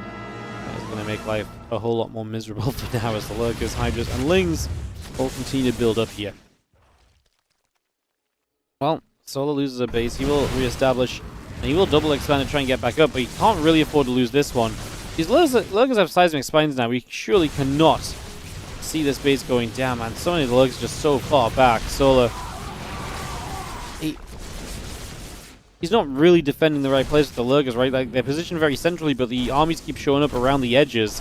Lings are through into the mineral line on the other side. Solo desperately is going to claw his way back into this with any sort of damage that he can find, so he'll try and find whatever is available. And Zealot Stalker gathers up here, the +3 attack will Chrono Boost. Stalkers pulled back a couple seconds. Going to see the Lurkers popping back out from their burrow as well, so they're just going to escape out of there, so stay active. Let's see a few more Zealots coming up too, and we do have a few Zealots on this side trying to deal with this counterattack. The Hydra's over here going to do a lot. They're going to do enough though. I mean, Zealots just going to run through from the base, and I think that's going to be a little bit too much. However, we do have Lurkers showing up as well, so they're basically going to try and take a good position with the Lurkers and force you into a bad fight because of just how good we know those Lurkers can be. So that's exactly the plan for the moment. Reliance on these Lurkers still, and Solo attacks through here, and where is Classic's army at, man? Like, okay, he's got a couple Tempests as well, by the way, so again, let's take note of that. It's also absolutely a factor. That's Classic's army. Kind of weird, because it kind of has to walk up a ramp to fight these Lurkers. Currently, I think the Tempest's just going to do too much over time, though. Solo has no good way of dealing with them. He cannot afford to go into a Spire, right? That's going to take way too long. It's going to be extremely expensive. It's just not going to be good for you, so can't afford that. This is going to be GG. Solo dying out. Just couldn't keep the base alive. I actually really thought he was going to be okay. I genuinely thought he had the defense necessary on the base, but then just losing bases as you get into the Lurkers. And Classic never really letting Solo settle down properly into the later stages, as it will be Classic on MaxPax. Our first semi-final of the day, so we'll get into that PvP, guys. Classic versus MaxPax. On the top side of the bracket, herO will be playing herO or Rogue in the semi-finals. So we will go into... yeah, herO Rogue started 2 minutes ago, so we'll go Classic MaxPax and get this PvP semi underway for you guys. Ready to go. Watching from the pool in Madagascar. Nice. Love it. I was, you know, I was watching some live StarCraft from beautiful Craftworld. Not quite the same, ain't no pools there, but... Yay.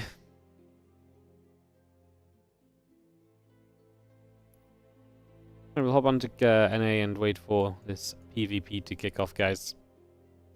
And then, like I said, our other semi-final is Cure versus either herO or Rogue.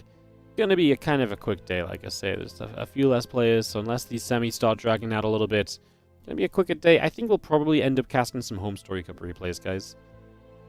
I want to cast StarCraft for YouTube 100%.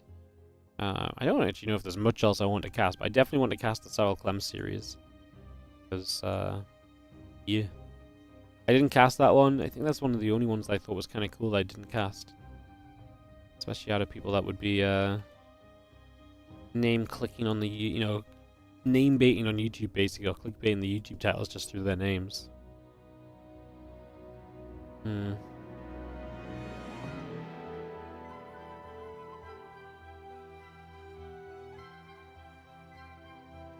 Here versus Star was something. Wasn't there something in Home Story Cup though, was it?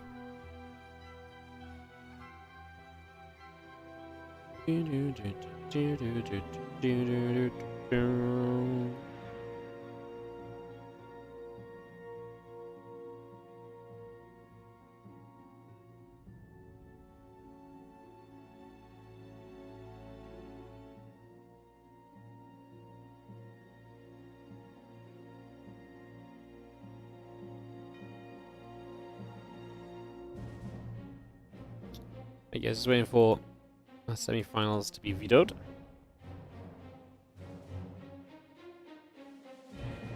Get this ready to kick off. Oh, it's not going to be a bad thing to have a shorter stream. I need to recover a bit. We've got some fun days coming up, guys. The next couple of days are actually pretty fun because we have the WardiTV Winter Cup, group stages, then playoffs. So group stage tomorrow, Showtime, MaxPax, Rex, and Shin. Playoffs the day after, with Classic, Beyond, herO, Cure, Creator, Yakov, and whoever else comes from Group D. And then Friday, we actually have an event by Solar. Solar contacted me about 5 hours ago when I woke up, 4 hours ago maybe. Solar messaged me and was like, hey, do you want to cast something? I was like, I'd love to cast. What do you have? And he's putting on some show matches. He's calling them Solar's Even show matches. And it's a bunch of show matches between players. Well, I will read out exactly what Solar said to me.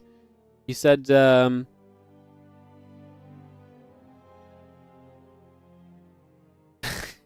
I want to name it Solar's Even show match, and I also want to invite players who can't see online cups because their result is not very great.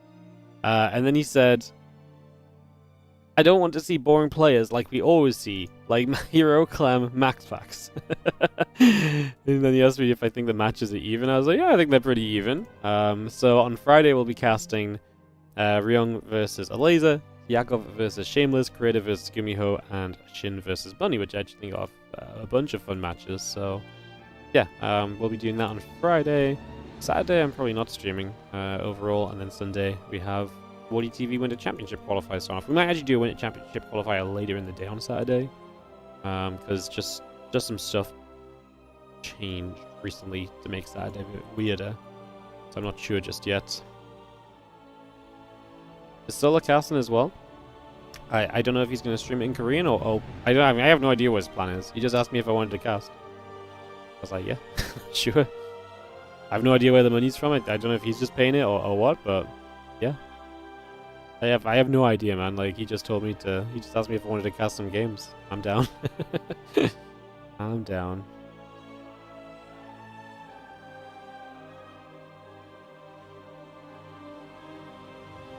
Did I cast with Solar once before? Do you guys remember? I feel like we casted something with Solar once upon a time. I feel like it may have even been a similar thing where Solar just threw some games together. It's a while ago though, so we are just waiting for the semi-final, guys. But MaxPax just changed in-game status, so I think he's probably about to host.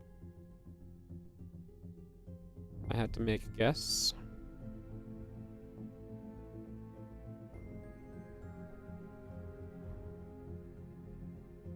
Someone cast with that Hossam guy before?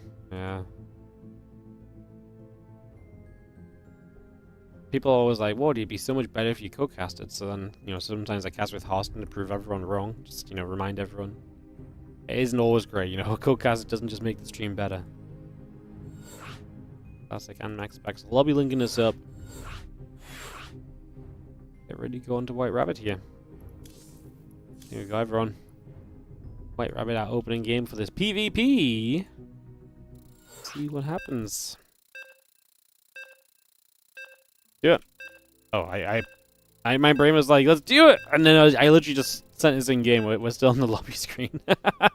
My brain was like, oh, we're doing it! Go! My bad. I can just feel my brain is tired. You know, I just feel the tiredness sinking in. Oh, yeah. All right, bottom left-hand side, it is going to be our red Protoss player. This is going to be MaxPax as we get set up into game number 1 of this best of 3 semi-final matchup. In the top right, our blue Protoss player will be Classic.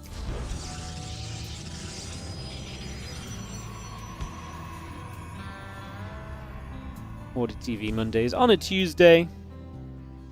Next Monday will be normal. The Monday after, I believe I delayed the cup by about half an hour or so. Because I'm... Very annoyingly, I go to my Pokemon thing next week, and usually I would come home on the Sunday, but all of the trains home for me are cancelled on Sunday because of mechanical works. So instead of it being like a 3-hour direct train, it's like a 6.5 hour, 2 times the cost with 4 changes train. So I'm gonna come back on the Monday morning, and I get back like half an hour before Mondays usually starts. So I pushed it back by half an hour just to make sure we'll get ready to do, be ready to go. Hopefully, fingers crossed, no delays or anything. So yeah, nice title. It's a good one, isn't it? It's a good one. It's been working. I just hear a donation that I just didn't respect at all. Hang on, let me get my stream elements open.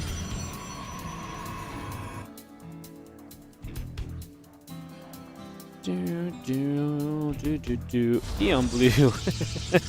LMAO WardiTV Mondays on a Tuesday. Thank you for the £8, mate. appreciate the donation. Thank you so much. It did work. Yeah, I mean, look at me. Making the big money. You need to get me driving. I do drive, but I don't want to drive to London. That sounds miserable. It's like 6.5, 7 hours, if you don't stop. It just sounds miserable. And yet you have to drive through London to get to where you want to be. Like, it also sounds miserable. You have to pay to park. You know, it's basically the cost of a Monday Cup in itself.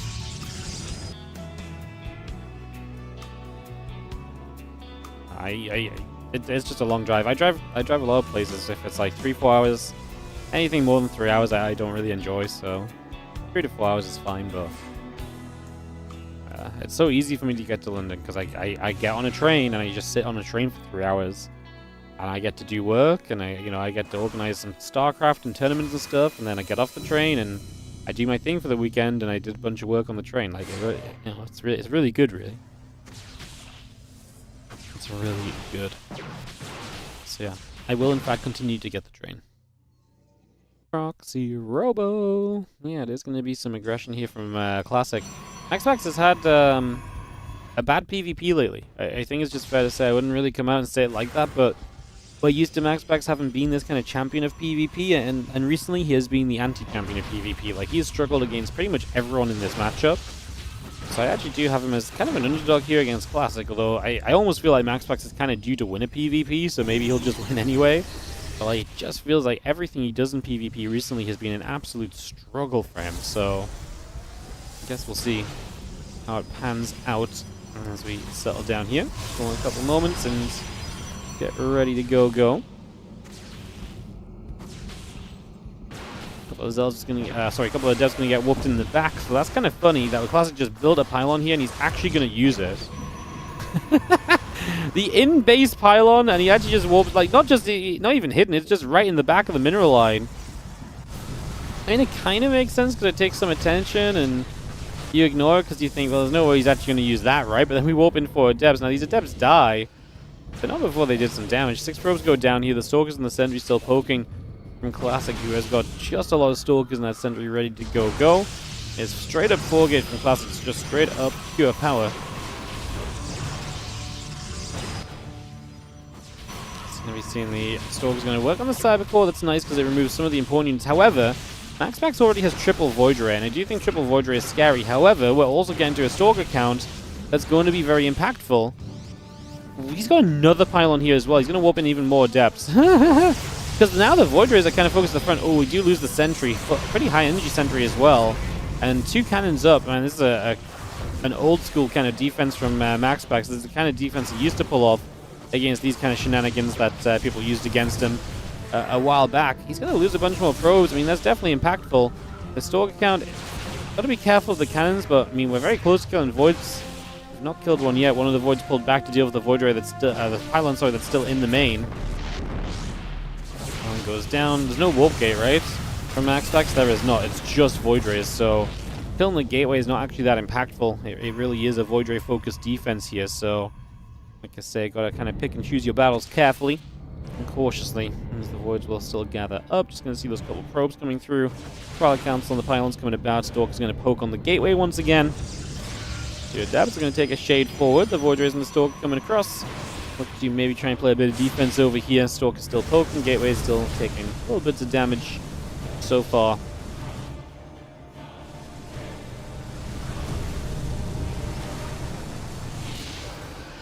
Four workers going down. The Oracle, Cyber Core, couple probes. Continue to push on through. The Twilight Council is on its way. We're just going to see the couple Stalkers coming about. They're going to poke forward once again against those Voids for a moment or so. Try and get a little extra done already.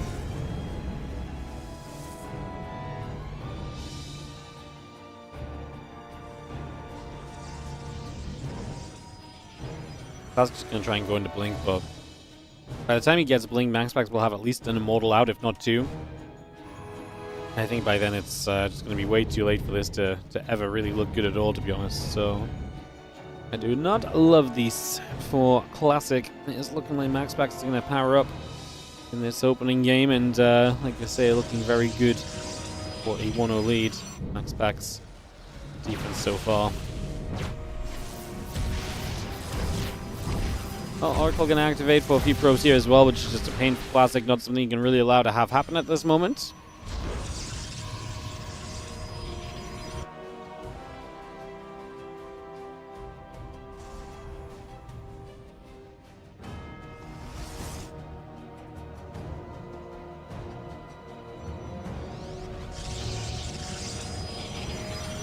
Yeah, Void still producing through that. Warp Gate coming up, still got the +1. Warp Gate, all of that building by. Just going to see a couple Stalkers still lingering to try and make sure that Oracle stays very deflected.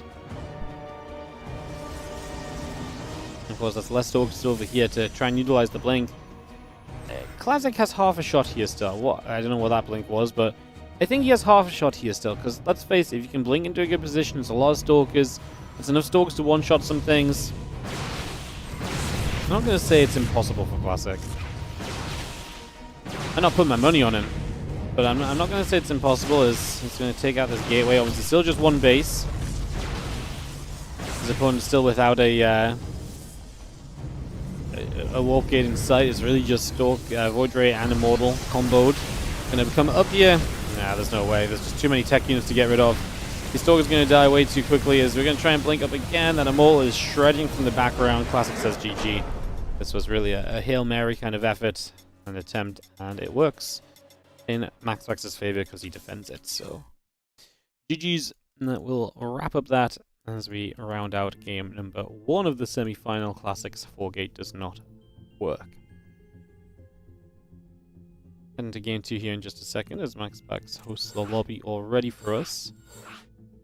I wonder what's happening in Rogue herO. Indy's in those games. I can actually go jump across and have a peek. herO leads 1-0 over Rogue. Come on, Cure. Oh, Rogue and Cure are our chances of avoiding the PvP final today, guys, so we kind of need them to deliver a little bit.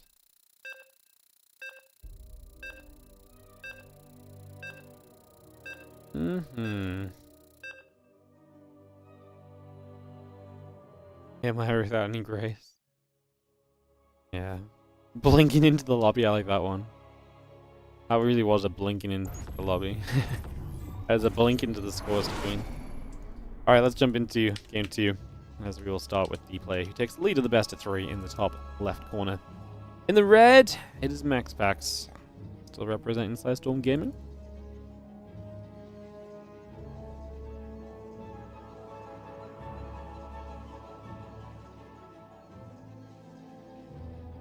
In the blue, bottom right side, it's classic. We can get this up and running.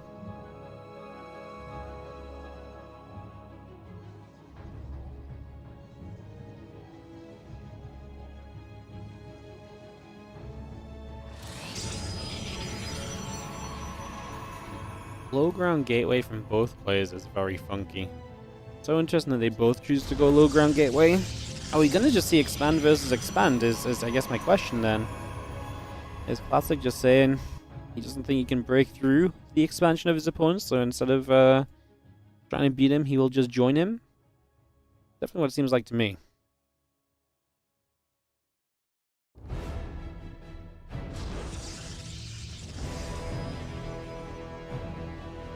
It is interesting because MaxPax has kind of turned away from a lot of the faster expanding lately. And Classic is going to get a second gateway down, so it's not going to be, you know, just straight up kind of one gate expand from him. He will have 2 gates to pressure with. Creates the wall off here as well.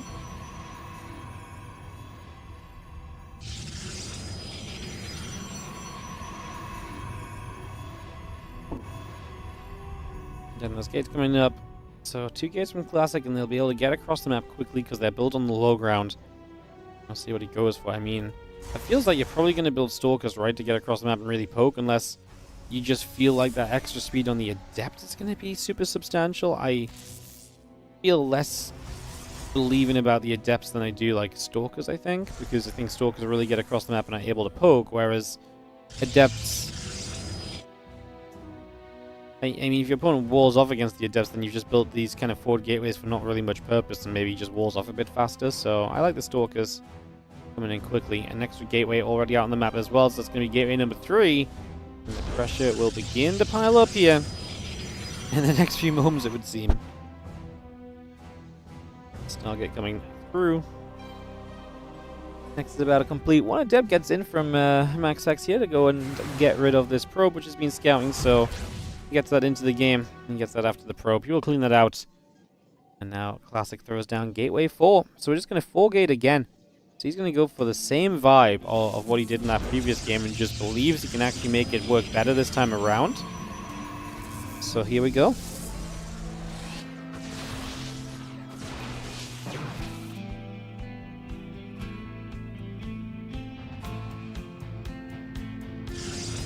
Forge building. Forge and the battery coming up. Getting settled in right now.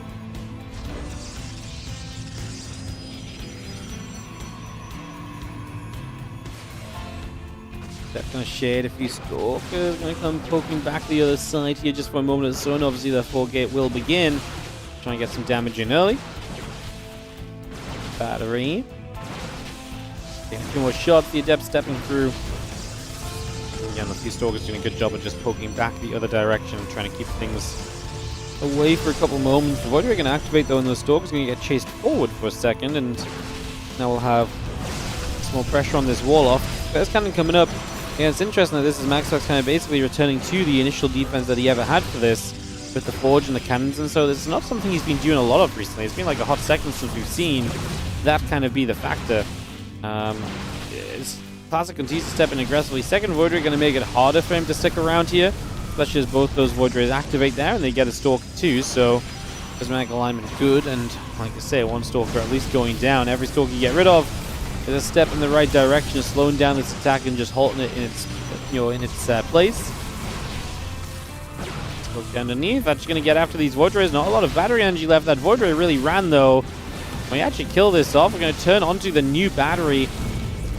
Man, both the Voidrays got fully healed up. We are now going to see them probably going down. We actually misclicked the battery for a second there. Every misclick hurts because it costs you another Stalker. That battery putting in work. Extra Stalkers get the kill before another cannon finishes. Battery's still out of energy, but man, Classic gave up a bunch of Stalkers to make this happen. That run around belief that he was going to be able to just chase and kill easily, definitely not true, and definitely putting him in a bit of a rough position all of a sudden. leaving you in a bit of a funky place.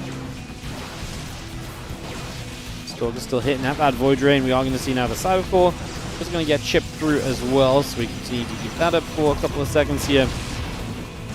Cyber Core still coming inbound, just going to have the Stalker's going to be there to hit the gateway a little bit as well. Just doing what we can for a couple of moments at this point in time.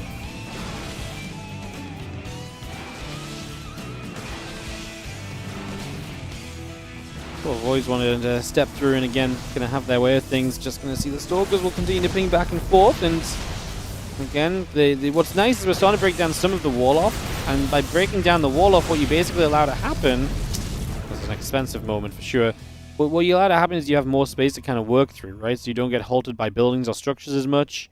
So cannon on the way, another Void Ray coming through. MaxPax still believing he has control of the scenario. Do we agree with that? Does he have control of the scenario? Honestly, I kind of feel like he does. 3 Void Rays feel decent. He's a lot of Stalkers. They're losing a lot of the fresher kind of structures at the front here.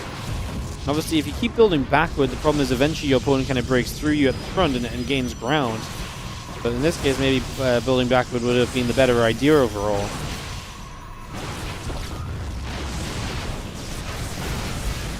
Void Rays taking a bit more damage to cannon. Oh, we're going to activate all the Void Rays. I mean, all the Void Rays being activated once is interesting. Usually MaxPax would only ever, you know, activate a couple at a time, because then it means that you have that boosted damage, but you're not going to be vulnerable without being able to boost the damage again for a set period. A lot of dancing, because obviously MaxPax has to try and stay forward, but not too far forward. He wants to get like a couple of shots pulled back and just let the Stalkers be kind of baited into the cannon and so on. Got a lot of Stalkers, they're going to kill things quickly, but we're going to lose 2 before we even touch the Void Rays. So far the focus had been on the cannon, and again, you're basically trading out static defense, mineral-based structures for actual kind of gas-based units that have the investment of the Blink upgrade put on them as well. No, sorry, there's no investment of Blink. That was last game. My brain is just going to make shit up for no reason there at all. I said it, I was like, that's just not true in the slightest. That is just one of the most autopilot things you could say right now, Wardy. As the rest of the Voids gather on this natural. And yeah, Nexus starts from Classic back on the other side, so he's clearly feeling like this is not working, and I can't really disagree with that thought process at the moment.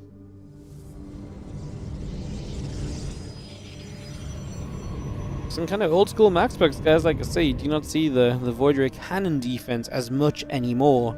But it's kind of working out against the straight up 4-gate that Classic brought in Game 1 and Game 2. Both games back to back with a similar vibe.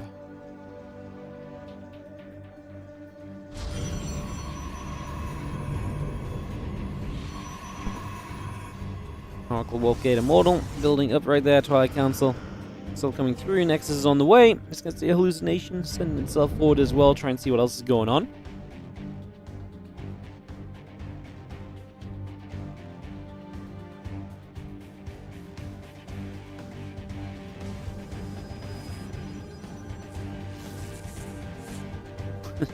I would have rage quit at the sight of the first 6 Stalkers.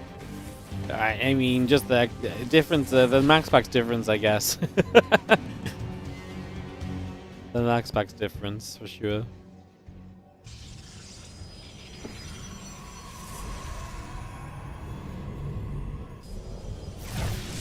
Let's see Oracle on the other side. Game obviously slows a whole bunch right now. Classic gonna try and get charge up. Be good against the Immortals. Still would not have Blink for a while, but yeah, maybe charge against the Immortals, and then we see what we can kind of do from there.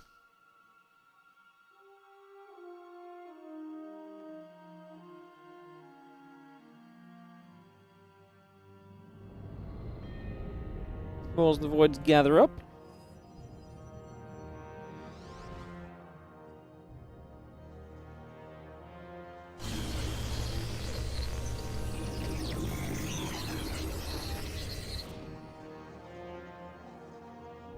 Oh, guys coming around, the gate coming through.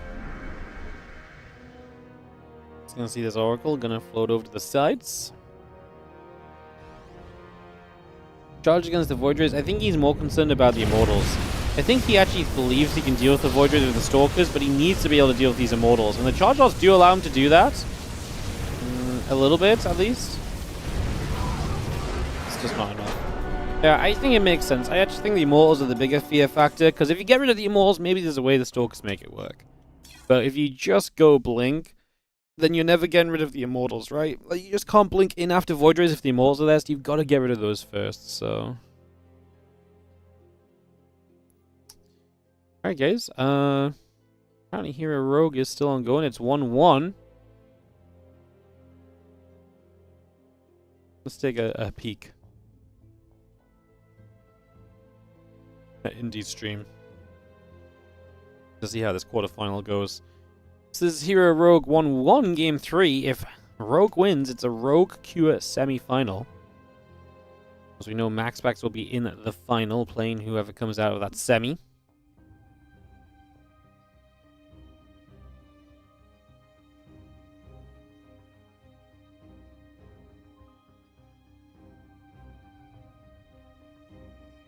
Man, Indy was also at Home Story Cup. I don't actually think I saw him.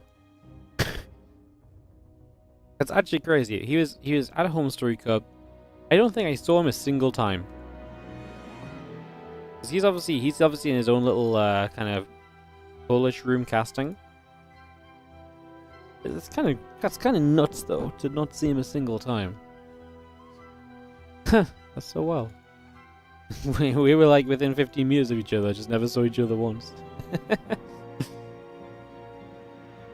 My favorite Home Story Cup moment? Yeah, I said this earlier, playing darts. I realize I have a natural calling for darts. When my StarCraft career gives out, I'm going to turn into a darts YouTuber. You know, made a lot of progress in my life this weekend, knowing what's next.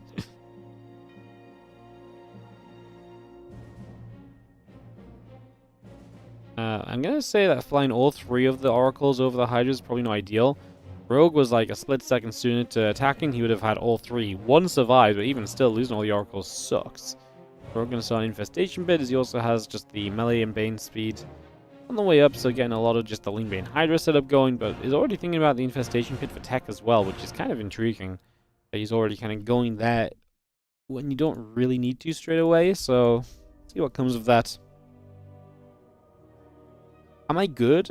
Not, I wouldn't say I'm good, but like, I definitely got better over the weekend.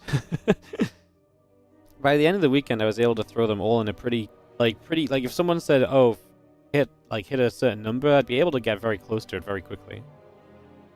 You know? Whereas when that was the case on day one, it was like, on day one, it was like, we were trying to hit certain numbers and we were just like, we're freaking missing the dartboard and stuff. It was, the improvement was legit, for real. It was very impressive.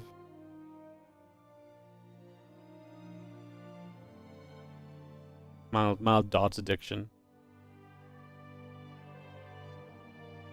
Probably not so much a darts world championship in the champion in the making, as much as just someone that can throw some darts without putting holes in the wall. What's the counter next to the time? That looks like heart rate, maybe? I don't know if Indy just is monitoring his own heart rate in case the game gets exciting, perhaps? I don't know.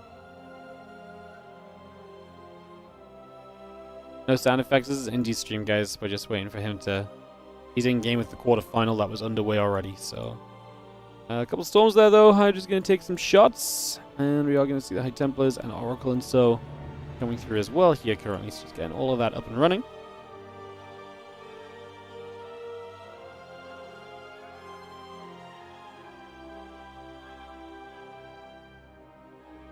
Got a little revelation down the Zealots. Gonna come cruising through for a little bit of creep. I mean, herO took a lot of damage from that drop.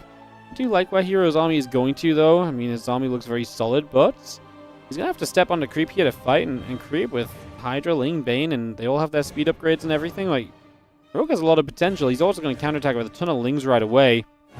Starts rolling through here. First, Banelings actually find at least one High Templar. Gets another one low. It puts the danger onto herO already, though, you know? So don't mind that too much just yet. Another ship activating. We've got another round of Banes coming through. Do we have enough reinforcements to keep dealing with this? If we get rid of, I mean, we just got rid of every single High Templar, so with no storms, I feel like we do. And by the way, those Lings on the other side, they just killed the natural hat Nexus, so herO is going to be naturalless. And yeah, that's probably going to be a pretty big deal. As they break through, we're going to get away. Why would herO attack? Yeah, I don't really know. I don't think this is a good decision to attack at all.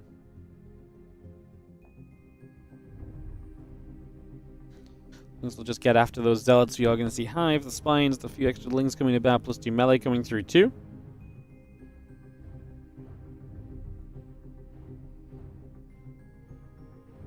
The previous drop killed the Nat? Oh, my bad. My, I'm reading too much Twitch chat. I'm sorry. Like I said, today's a very laid back cast for me because I'm tired from Home Story, man. The drain is real. I woke up this morning. I honestly could have slept another few hours, I think.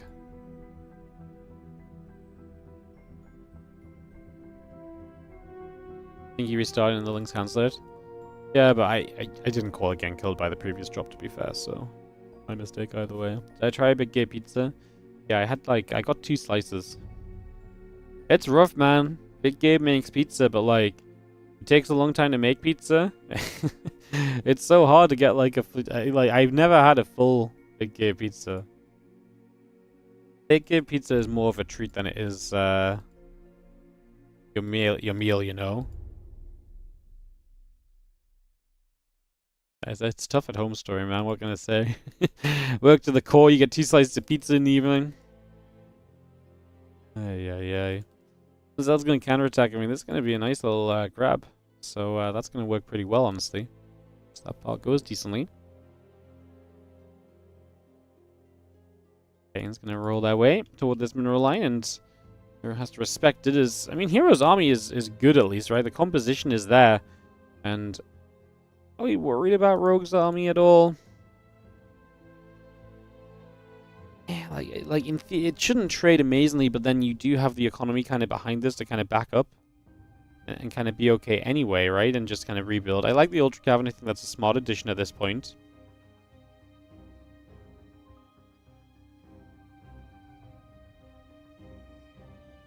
Hey guys, no game sound. We're watching this from Indy's stream, so we can't provide you guys game sound without Indy's casting coming over it. So no game sound for this game.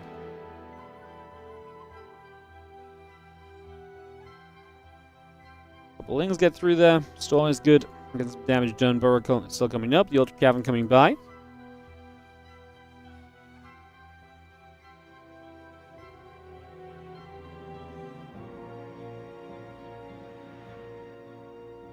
Six Pro's going down as well.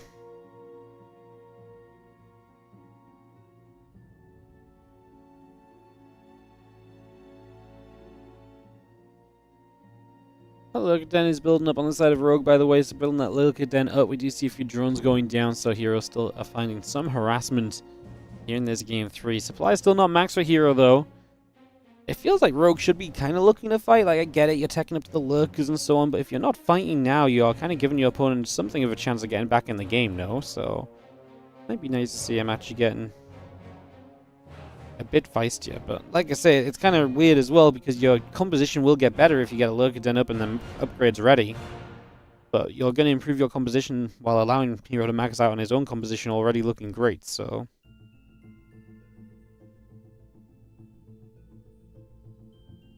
Big game, win this, some prize money, more WardiTV 2026 points as well, with the build up to the invites for the Winter Championship coming soon. Big moment.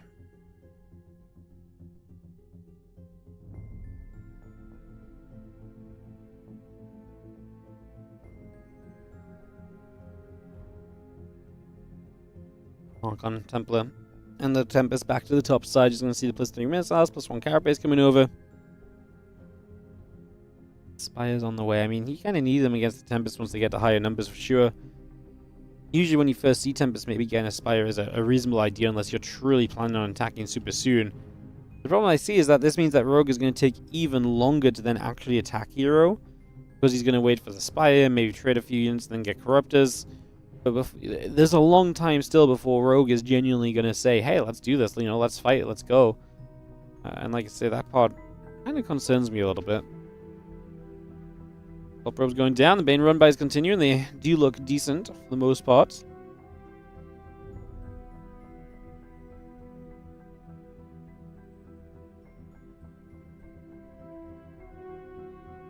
Nice storm on the Banes, but we don't have a follow-up storm on the Banes. A lot of the Banes connect. High Templar just went down. Not all of the High Templar, but a good few of them did just take a beating off the Baneling connections, so big deal. This is going to be the army still pushing forward, so herO looking for the chance to attack in. 48 Lings, 10, 11 Hydras on the way up currently. 2 Hydras on their own right now, getting stormed even. How many more storms do we have? Storm's interesting. He stormed the Stasis Ward, which doesn't exactly help you too much. A few of the Banes reaching. Quite a lot of the tech units going down from herO, but Rogue supply plummeted here. I mean, herO just has a very solid fight. Rogue can obviously, again, has the money to rebuild, but does he have the lava to rebuild? Because right now we're not rebuilding with everything. He's going to go 22 new Hydras. And he was so close to so much tech that would have helped him out so much as well, but obviously not all of that is coming online just yet still, so I'm stepping through again. A couple of spine crawler shots will end up going off. I mean, just anything we can do to try and defend here, herO. I mean, this is the moment where Rogue would love to hit another counterattack and kill, clear out a base with some Lings or something. That would be amazing. herO actually going to recall away back home. He's content with what he's done. He actually just maybe just a little bit afraid of getting out of there alive, so he just wants to ensure he'll be able to make it without issue. And that is very true in terms of what actually happens. So, all good. There's a couple of Archons come morphing in. A little Tempest still lingering, the mothership nearby. Reach Katniss playing, but isn't making Ultras.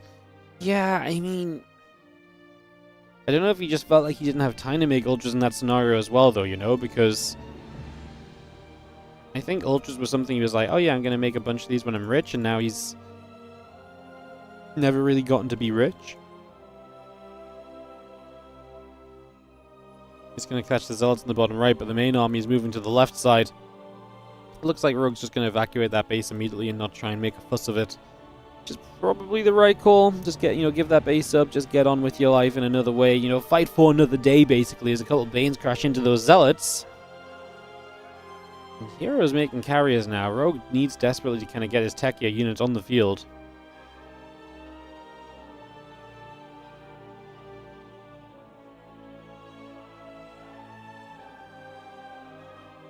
One more Lurk is building through from Rogue in the next few moments.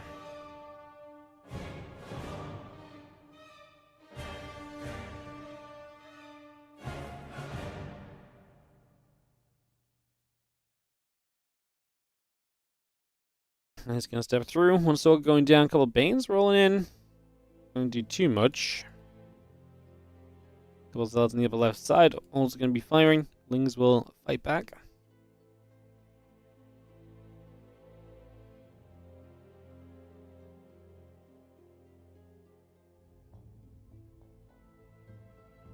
Dennis will fire away. Spore Crawler goes down already.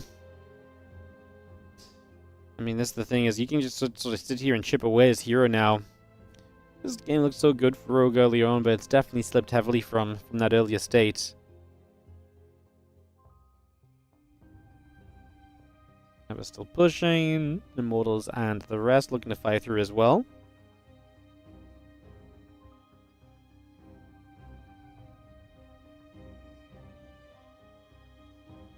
A lot of Lurkers. I'm not sure how many Corruptors we're on. We've got a few. I wouldn't say it's really enough just yet, but we are continuing to build more. Again, that +1 fire attack, and Rogue just says GG. Can't stay in this, and herO takes it. Man, this really felt like we were about to have a Rogue semi-final appearance, but it doesn't happen. And his Tempest just targeting down Lurker after Lurker, and Rogue doesn't have money to rebuild. Corruptors there. Sort of sends it, but as you can see, it's not really having enough impact or effect to it at all. And that is just how this series rounds out.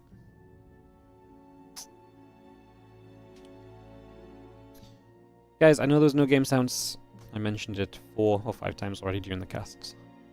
It's we were on indie stream after we came out of the other series.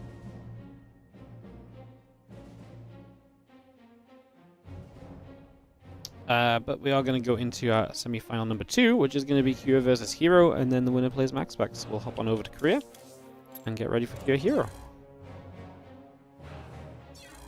Oh, my brain is tired. I really thought we'd do like a Home Story Cup replay or 2 after this, but I just don't think I'm gonna have the energy. I think I'd rather. I kind of want to do the Clem Serral series. I really do for YouTube, but I don't know if it's gonna be worth it if I'm casting kind of slow at the moment. I'm the best? No, you're the best. Actually, you guys are second best. You know what makes you the best, though? You check out the Patreon page, patreon.com/WardiTV. Wait, where's this hand? Oh, this hand's here. This hand's to your left. I'm like, wait, why is my hand not doing the right thing? It's like moving the wrong way. It's the wrong hand. Hang on, let's try this one again. So, it's because I'm doing it wrong. Oh, whatever. Patreon. Screw it. It's not the day for selling out. Never mind. I didn't say anything, guys. You're right. You guys are the best. Leave it at that. Ay, ay, ay. Really made that one difficult for myself, didn't I? Jeez. Ruby Rock going to be coming up as herO and Kira get videoed nice and quickly, so herO and Kira videoed up nice and quick. Get this ready to go. Do do do do do do boom boom boom boom boom.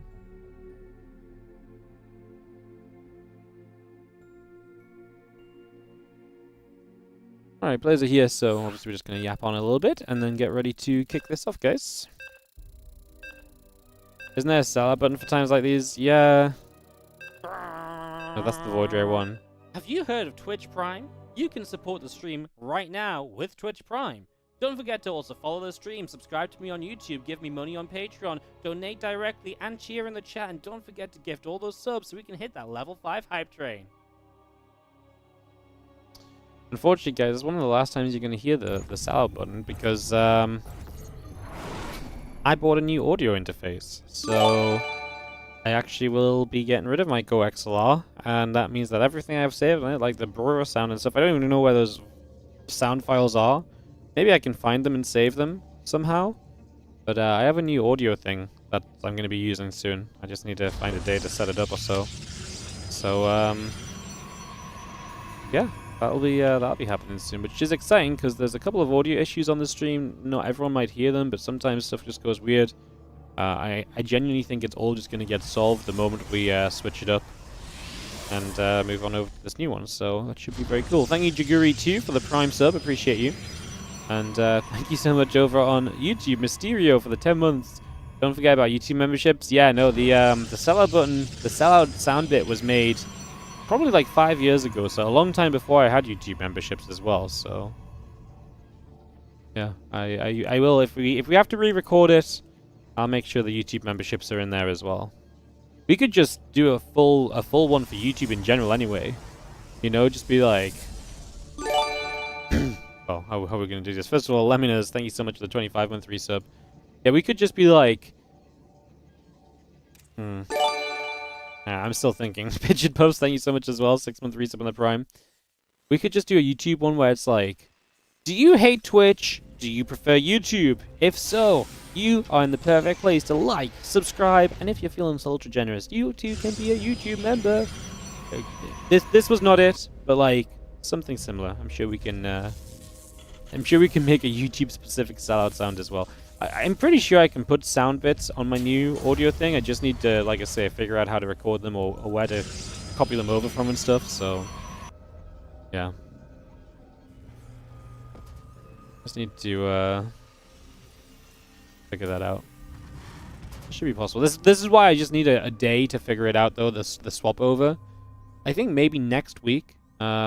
I might do it next week when I come, because I'm not streaming next week, and then it gives me a few days to...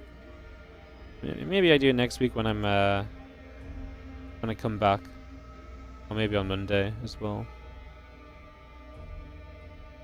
Maybe I could do it next week on Monday, because then I'll not stream for a couple of days, and while I'm going away, I'll have some time to sort it out, maybe. That might be the time to try and plug it in and get it working. Anyways, everybody. Hello. Welcome to this PVT semi-final. Cure. I'm not super confident about Cure being able to beat herO, to be honest. Cure has been someone who we know is good and solid and very, just an all-around great player, but do you feel like he's really struggled against some of the top guys lately? I feel like Cure's been able to consistently be good against the other guys around his level. I really feel like recently he's struggled to kind of punch upwards a little bit in the games that he plays. Let's have a look. He did beat herO 3-1 in a Picasso Cup recently. Most recently, he did lose to herO, though, on the 31st of January in the Korean StarCraft League. And generally speaking, I'm not wrong to say that Cure has not been having a good time, because before that win that he had, he lost to herO 0-2, 1-3, 0-2, 1-3, 0-3, 1-4 for combined 6 losses in a row before he last won one, which was back in November? Yeah, November, I believe. Hey, what's up, Chess SC2? Thank you so much for the 73-month resub. Welcome back from Home Story Cup. Great comms there. Thank you so much. Appreciate it. Thank you so much for resubbing. Appreciate you. Thank you so much for subbing it up. Now even starting a cheeky little hype train, guys. If anyone has one more Prime sub available and you just love to see the hype train spinning across the top of the Twitch chat, this could be your moment. You could be the maker of the hype train. The hypest of train makers, as some would say. Oh, you got 36 seconds to decide if you're going to seize your destiny or let it slip away in front of you. Black Bear's just like, nope. Black Bear's just like, opportunity seized. Bam. Gifted a sub to Smoke Coalition. Thank you so much for the gifted sub, Black Bear, to kickstart the hype train. I will not lie, my energy to sell out on this hype train is not quite there, but hype train! Hype train! Yeah, thanks to the hype train, guys. I appreciate you. It might be a level 0 hype train a day, but we still activate it, we still activate it. Thank you for the subs. Appreciate you all, as we just have Engineering Base setting up, taking a couple of moments, see what we can do.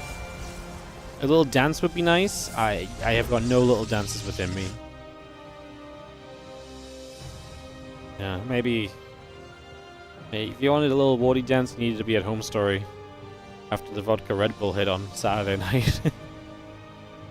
Well, I don't think I danced. I mostly just sat and hung out with the guys. I didn't even karaoke at Home Story, man. I was so afraid of my voice going to shit. I was just like, no. No shot. Hey, 2% Chungus, thank you so much for the 6-month resub on the Prime. I appreciate you. Thank you so much. How did Clem fare? At Home Story or in this event? In this event, he didn't play. No Clem today. At Home Story, you should go check those games out yourself. Here's a bit of mine. Just borrows. What's my go-to karaoke song? This might shock you, but I've never karaoke'd enough to actually have a go-to karaoke song. I know. I don't know what my go-to karaoke song would be, to be honest.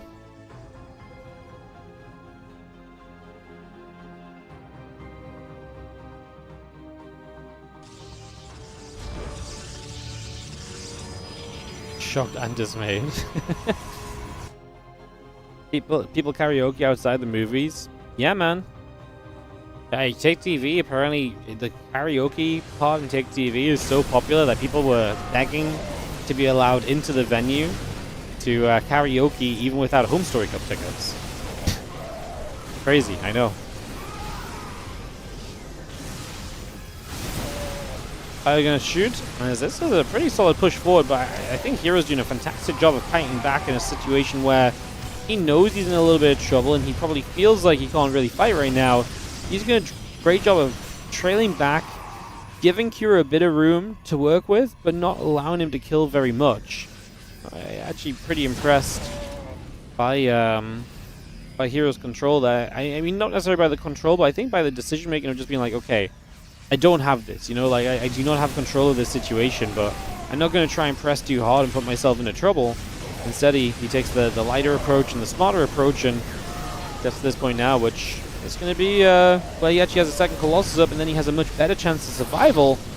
We'll be seeing herO's army. He's still strong, but not really pushing through this, and most importantly, the Colossus survived, right? And anytime the Colossus end up surviving, that's going to be good news, because it means you're going to have the Colossus for the future, and it means that you've got them for the next fights available already as well. So going through, there's always going to be a big positive and a big smile on your face when you're able to defend like this, and that's pretty much where we're at for the moment, is the Nexus and a couple of extra structures just continue to come down for a moment or so there, so we bring that all through into place. Blink on the way, Gravitic Drive is on the way up as well. That Prism Speed going to give us some options for herO later in this game, and just getting into a more comfortable position now, as herO will move into his own third, as herO takes the fourth, and obviously herO really has to focus on some Viking production. He needs to be able to take down those Colossus sooner rather than later, otherwise he will be in some trouble.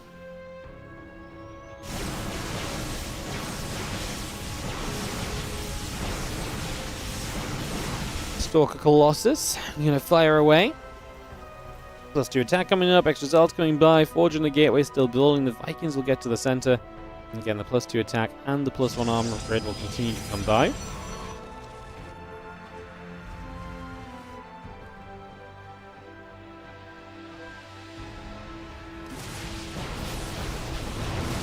Guardian Shield will pop up, Widowmine shoots, Zal gets hit.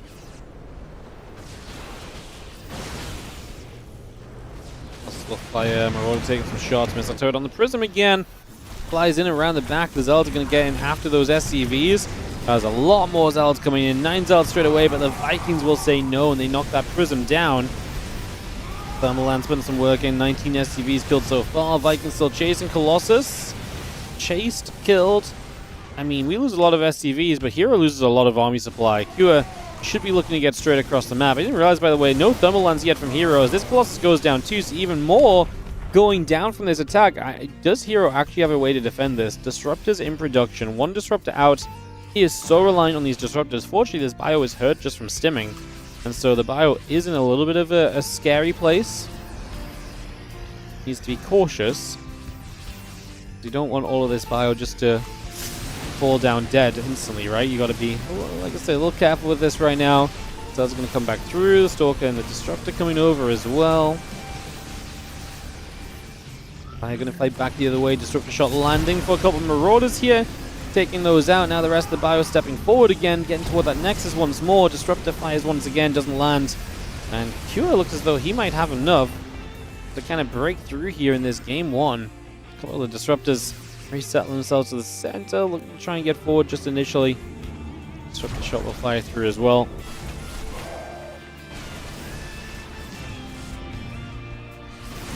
Get rid of the Observer there for just a second. Maybe seeing the, again, a little bit of bio going to fight. The Zealot's going to get hit by the mines. I like the counterattack from herO, and he is going to buy himself some time. He tries to recall a couple of Zealots in the base. He can't really hate it, and he's just going to lose most of the rest of them on the left side. I mean, obviously herO lost the base on the left side, but is going to build a base back in the upper right instead, so that'll be a factor for the next moment or two, get that set up. Bio Viking otherwise is still gathering together here, so again we settle some things in, we take a couple moments.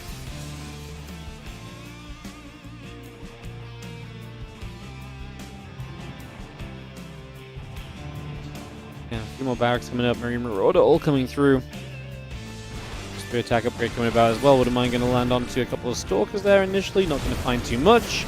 Just going to see the Disruptor still trying to poke around. herO's done a good job of not letting these Disruptors do too much just yet. I'm kind of worried we're running out of Disruptor shots, but apparently they just keep arriving. From where, I do not know. But they do keep showing up, and they keep on putting some work. And another Disruptor shot up this round. Bam, from Marauder and a Marine. Again, 9 Zealots producing through those couple of Disruptors, very much so on their way in. 3 upgrades coming about as well. Marine Marauder producing by, barracks all building. A couple of refineries coming up also here currently. The Woodermine shot just fires straight into this. Oh, Cure just ate the disruptor hits. Oh no. Definitely don't feel like that's going to give you the success you're looking for here as Cure, as those disruptors do find damage and put herO into a better position, and now Prism gets by into the main. That's oftentimes the dagger in the back that will kill you off, as, well, you have to do very well killing the disruptors here, so then herO puts the dagger into Cure's back. Cure's like, oh, I guess I'll just punch you in the face then. Yeah, I did not expect the, was not expecting the disruptors to all just die like that, especially all of a sudden there, but alas, disruptors fell. 18 SCVs go down, Cure's down at 40 workers, 90 army supply to the 50 as an armor upgrade advantage by a single point here. Yeah, it's something, it's still not exactly ideal, obviously.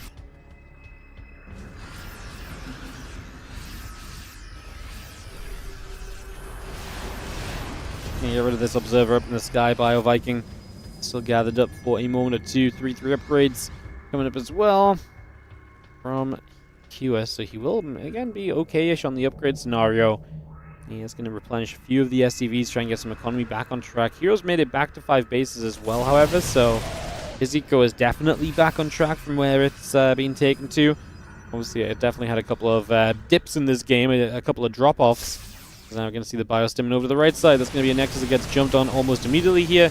And a recall to save it. I don't think... Okay, the recall's going to go off, but we're going to lose the base still. So we are going to maybe capitalize by killing a few units, but nice from Cure to get in and actually kill a base. Keeping herO's economy limited is one way you can give yourself a shot in this game for sure. I mean, his army supply is still very good, and he's actually going to dive across the map, and now recall's on cooldown. Okay, this is going to initiate a base trade, because herO can't justify coming across the map from such a far-off position! Cure is apparently allergic to just saving units from the from the disruptor shots. I mean, I think he could have just pulled back there. He tried to lift up, he didn't have the medevacs to lift up into. Like I say, obviously, before base trade mode, going to kill the Robo. He's just going to go for the external bases, and I wonder if his plan is to try and turn around. He needs to be building as much as he can and just getting into the main, but he's going to lose his natural, so then he... I mean, is it not a scenario here where maybe you just end up being okay as herO, because Cure is going to give up everything apart from his main? I mean, he's going to lose his main as well if he doesn't have a defense there, but I was thinking just herO has his own main base definitely still savable, because recall should be back soon. And then you could recall him if you need to. He's already looking here. I thought he was looking to shut down some of the reinforcements. Sorry, some of the retreating probes, but the probes get away. Vikings actually just getting free reign on the Colossus. We are knocking this army down a pretty big tier. Because if the Colossus go down, this army gets so much worse from herO. That would be a big deal. A few Marauders still really holding their own as well. These few Vikings are very important right now. The Storks are not target firing the next couple, so the Colossus is going down. Is that Colossus actually going to die? It's going to be very close. The Viking needs one more shot. It doesn't get it. Colossus lives. That is such a big factor. Cure has a lot. Again, it would have been so nice to get rid of the Colossus. Now, herO has money. He doesn't have enough to build a Nexus, though. Okay, now he does. So he could rebuild a Nexus. He still has... Okay, he's still got money on the 6 o'clock. So I love the force fields as well, because that's going to be one way to absolutely ensure that it's going to be so difficult for Cure to dive on your army or to find the fight that he really needs to kind of see success with here. So yeah, I like that part of this a lot as well. Oh, Sentry's still warping in. Just going to see that warp gate. Sorry, that battery coming up as well. Bring that through. Got that on the way up from herO as he looks to set up a bit of defense on one of the remaining bases at this point in time. Here's being revealed. I think it's gone a bit too far wrong for Cure at this stage, honestly. Army supply down by 10 is not what you want to see, and his opponent building cannons and having a mining base pretty much just guarantees that this situation is going to be absolutely brutal. 5 more cannons building. But there's just no way you can attack up this ramp. Maybe if... I mean, honestly, I really think this one Colossus is such a big deal. Lovely force fields as well, making sure the Zealots actually get to fight. The bio can't kite away. Cure's going to lift and just relocate backward. But again, what does Cure do here long term? Like, Cure is not going to improve, whereas herO is mining, so you have to fight this position. maybe he goes from the left-hand side, because if you go from the left, the couple of the cannons may not be in as good a spot. I think herO's recognizing that may happen, and I think herO's recognizing he just can't win this game anymore. herO is going to get it done after what felt as though there really was a lot of chances and opportunity for Kua in this BO3 game 1. Just wasn't there in the end, and that is going to be herO to take the opening game of this semi-final. And definitely felt like there was a possibility, though, like I say, for Kua to get something done there. We're going to go Winter Madness for map 2.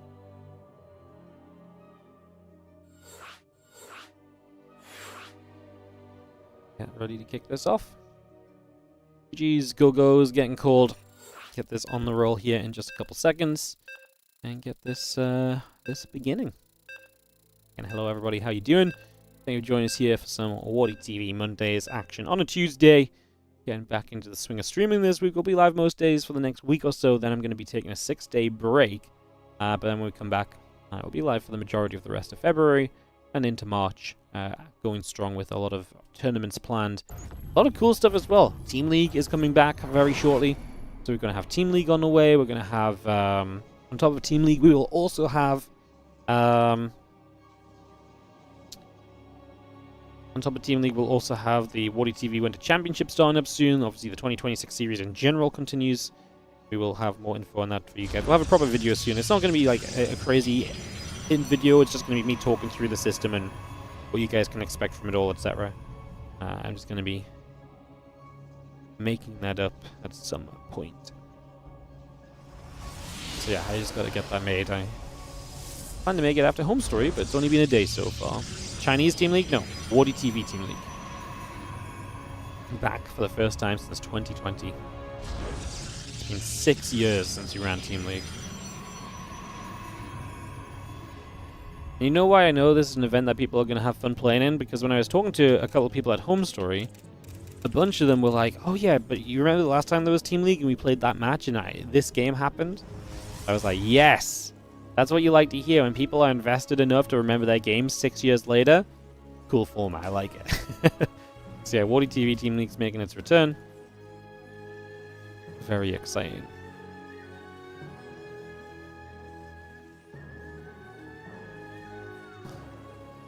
CC coming up. The CV on the way. Next in the probe coming through. And get settled down for a few moments here. Get this up and running. See where things aren't gonna go for us in the very near future. Cybercore and Nexus. Your simulator on the way by, just initially.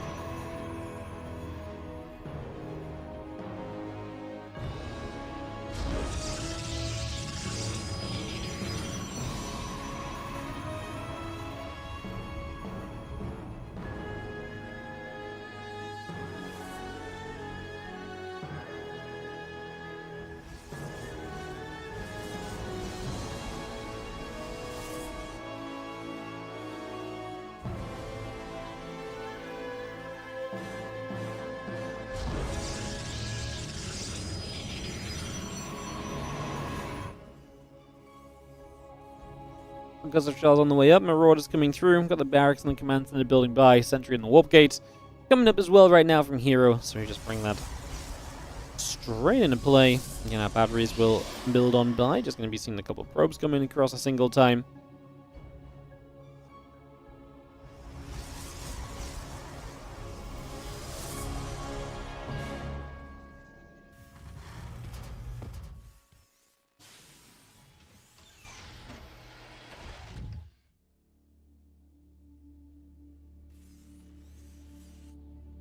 Against Dim Marines, just gonna see the couple of barracks coming through as well, so a lot of just getting set up at the moment. You might be able to tell. Hallucination gonna fly in here up this game, looking for a rematch from last week's Monday Cup Finals against Classic.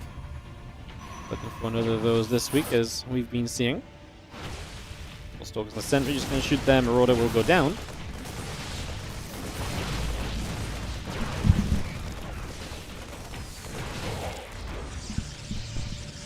There's a couple of Stalkers just gathering to get a little more done as well, so... And a few shots, we are going to see the Dark Shrine coming up in the back here from herO. So sneaky build from herO, getting into the Dark Shrine super early this time around. And obviously mixing things up a little bit here as the Marine Marauder comes through. The Combat Shield and the Stim will be building by it as well. So, as we say, just a lot of this getting set up for the moment.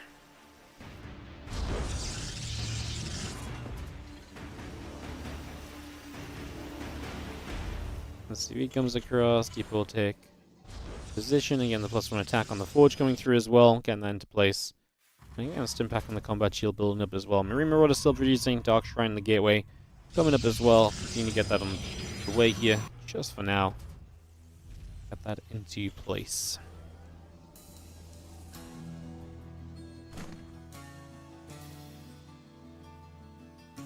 The DT's on their way. There's no starport in place, so this is going to be one of those scenarios where you can't really just save the day with, like, a Raven. It's going to pull the SCVs, though. I mean, DTs are very interesting here, because DTs are going to attack, and then we have to obviously spare our, use our scans very sparingly. Yeah, herO knows what's up. 5 cannons on the way through. All he has to do is defend, and he knows it. As I see the first DT already going to be activating here onto the army. herO needs to absolutely scan carefully is the problem. And he will know this as the first force field comes down. Cannons are about to be done. Second force field, block a bunch of the SCVs, and herO says, you got me. My trickery will not be rewarded in this game too, and herO takes a second game. Cleans up the very, very cool kind of attempted aggression from herO. Like I say, a very interesting kind of unique build, but man, it goes nowhere because herO's preparation against it is just absolutely phenomenal, and this really does go nowhere. As WardiTV Mondays, edition 72, will come down to a PvP, and it will be... sorry, it's not going to be herO Classic. Sorry, MaxPax is in the finals. My bad. Sorry, guys. My brain's just off today, isn't it? Jesus. It's, yeah, it's going to be herO MaxPax in the finals, so apologies. My brain is just...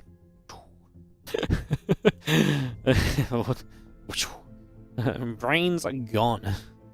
I tell you what, while we take a moment to get this set up, I'm just going to be... I'll be a couple of seconds, I think, and we'll come back and see what else we got going on, guys. I'll see you guys in a couple of moments. We'll come back for more StarCraft. But yeah, well, I'll be a second, and we'll... yeah, hopefully get the brain fixed. So give me a moment. I'll see you guys after this for our finals. BRB.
Alrighty guys, apologies for a slightly extended BRB, just had to sort a couple of things out. But we are good to resume in just freaking cold in just a couple of moments. So yeah, I'll get this on the go. Say thank you for a little bit of patience, guys. Appreciate you guys.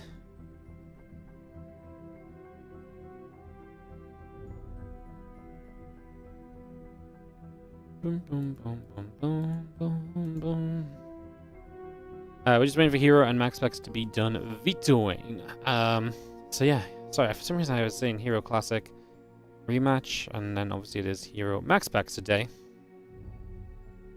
Look at this, ready to go in just a few moments.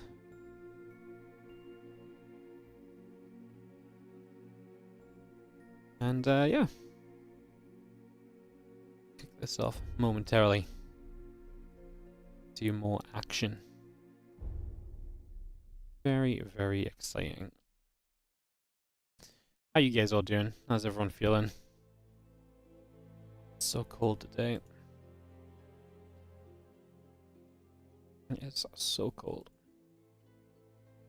I think what we're going to do, guys, is we're just going to do this finals. I'm just going to call it a day, even if it's a bit of a faster day, because I can just go chill out and stuff. I did want to do a Home Story Cup replay series from Replay or two. I'd rather, if I'm going to do it, I'd rather just do it tomorrow, because I think maybe we might even start a bit early tomorrow and do it, because, yeah, I just not feeling it today, though, is the TLDR of the situation, so, yeah, that's basically where we're at. But yeah, we'll get ready to rumble very soon.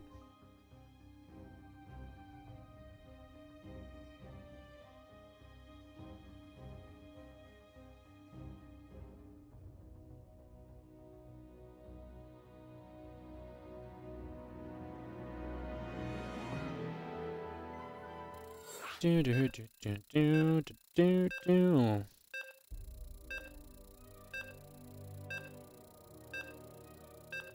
Alright, we are counting down into this. It is going to be White Rabbit, and we are ready to roll.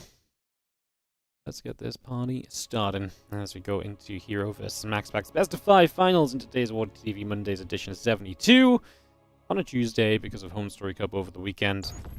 Let's see, actually a very fun matchup because in terms of WardiTV Mondays history, which I know you guys are always big fans of, in WardiTV Monday's history, this could be a deal breaker, because last week herO won, and that put him into second place all time in terms of WardiTV Monday wins over MaxPax. Now, if MaxPax wins today, he retakes second place because he would tie the first places, but he has more second place finishes.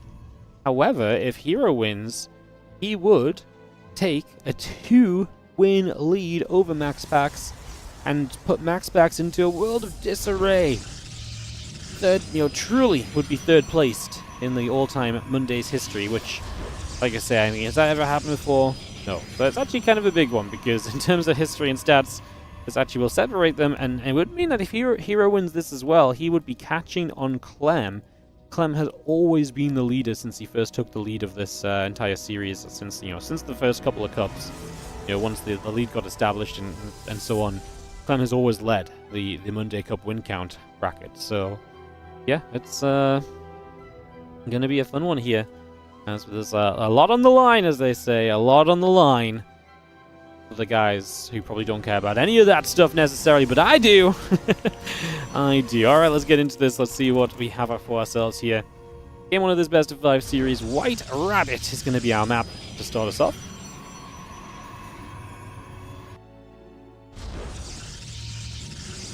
Go herO and give us the 3-0.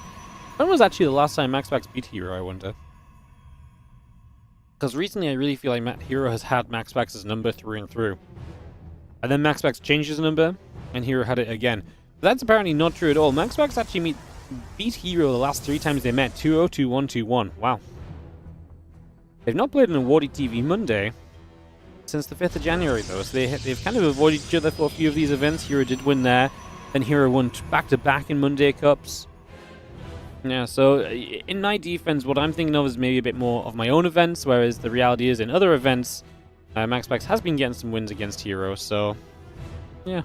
I think it's just because MaxPax in general in PvP has looked a little bit weaker lately, and as such, it's been kind of one of those things where it's like, oh, you've been looking a little bit weaker, and if you look a little bit weaker, then yeah, you know, like, and he's taking losses to lots of people, so I presumed herO had also had a good time against him, but apparently not the case, as we are going to see herO fast expanding, and MaxPax, funnily enough, is going to be the aggressor of all things. So do you believe that? That's actually kind of crazy. That is actually kind of wild, as we see the prison coming up, a couple of stalkers, and the warp gate coming through. A couple of gateways and the battery all coming all around for the moment. Again, sentry warp gate coming through, getting that going. A couple of depths trying to shape, but the wall off is there. And MaxPax readying up a prism and just looking for kind of sheer number of units here initially, it would seem. So just going to go in that direction for now. See where we go, see where this gets to.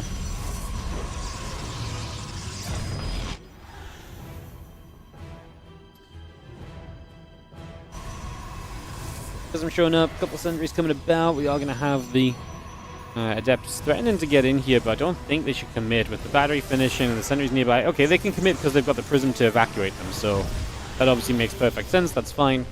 That's not as bad as I originally thought it was going to be, as to see a couple more stalkers warping in as well. And the Stargate coming about, going to bring that through also. Just going to be seeing the pylons continue to finish up on this high ground just for the moment there. Getting those high ground pylons finished, the batteries all coming through, prism warps in for a couple of moments as well.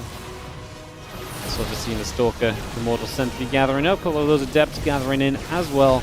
Just again bringing a lot of this through for these next few moments, as we do see a couple of shots coming about, a few hits coming in here and there. Prism continuing to sit overhead to try and provide some additional value. As so far, herO is kind of holding on to the front door. The Prism of MaxPax retreating the Immortal away. herO is on his way to the Phoenix to try and lift up the Immortal, maybe help chase the Prism away as well. I mean, the batteries have done wonders for him so far, as he is obviously just... It's so interesting to be on the Stargate without kind of going into something like a Void Ray. Instead, just the Phoenix to try and offset the numbers a little bit. We do warp in a couple more Stalkers. The Phoenix has to be so careful, because it can just get volleyed down so quickly by the Stalkers, as we saw a little bit of an example of right there initially, to be honest. So, yeah, got to be real careful about that, as you are going to lift up one of the Immortals now. Got the lift back on it, though. So basically, while it's lifted, obviously the Prism can't micro it back, so you're removing the micro potential, but we didn't manage to kill that Immortal. It's just low. It'd be amazing for herO if he could capitalize on this and actually kill the Immortal off, because without killing it off, it's a bit of a wasted opportunity, you know. Stork's trying to step through as the probes get pulled, but it looks like MaxPax's aggression here is looking great for him in this opening game. I mean, now he's got a significant supply advantage, and I think he'll keep pressing to take this 1-0 lead, as MaxPax, aggressive with the proxy robo, is going to get it to work in his favor. GG. Alright, so MaxPax proxy robos his way to a favorable starting point. And we'll be heading into a game 2 in just a second for this this series. Wait for the guys to host us up and we'll get going. Pick this straight off. Pick this straight off.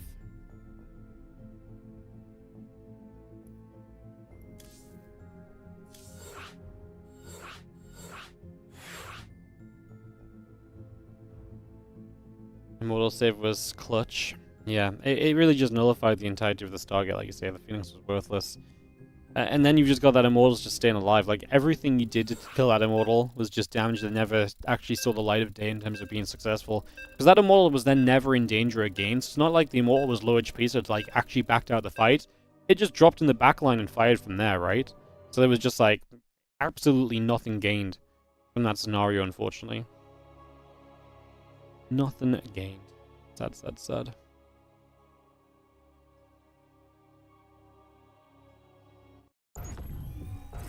Alright, we're going to jump into game 2. In the top right corner, up 1-0 with the aggression. It is MaxPax. Definitely finding some new lights in this PvP matchup lately. He's definitely been playing a few different ways as of late, so fun to see. Just kind of crazy that it's MaxPax that's turned out to be the aggressive proxy robo sometimes. Because obviously we're so used to seeing that just go completely different ways and so on. In the bottom left, our blue Protoss player is herO.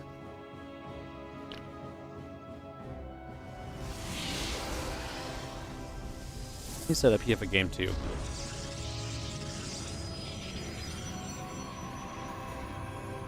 Gates building, probes building. Get ourselves established for a few moments here. Get this all underway. Assimilator gonna drop down to start us off as well. Just gonna get that going initially.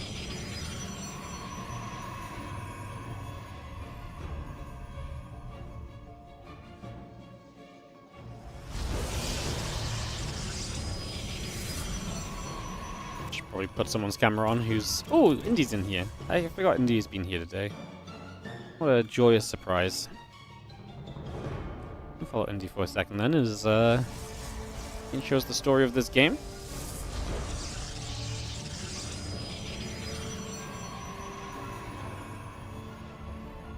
Next coming through, Cybercore, Probe, and the Zealot still building. Next is coming up from MaxPax. Again, Cybercore coming into play. Getting a lot of this on the go initially.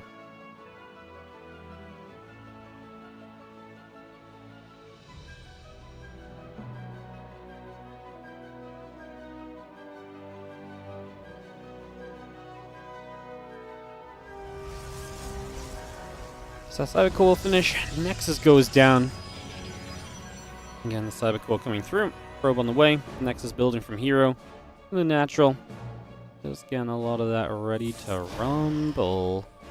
As we sit back and sit tight and figure out what we are going to do. Just need a probe chasing another probe around. Take a couple seconds there. A little bit of adventuring. Cancellation for a second or so also. Let me just take a few moments to get this all settled down.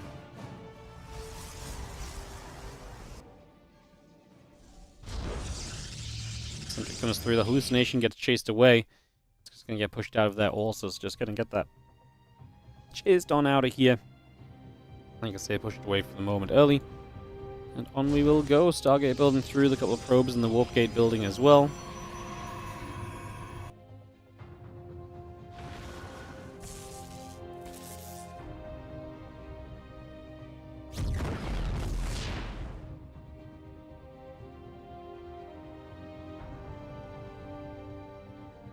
Next is Twilight Council and Forge building up. We do have the Blink and the Warp Gate coming by as well.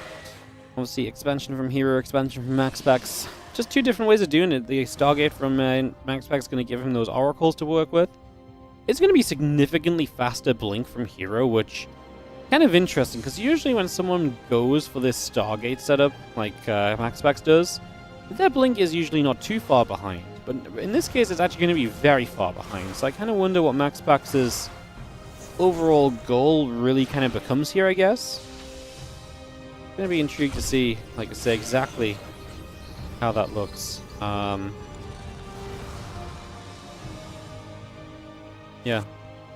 that's gonna be. It definitely feels interesting right now. It's just gonna see that Warp Gate's still taking along. Just gonna see the couple of adepts moving over. The Stalker gonna be there poking about as well in return. Just looking to shove that the other direction for a little bit.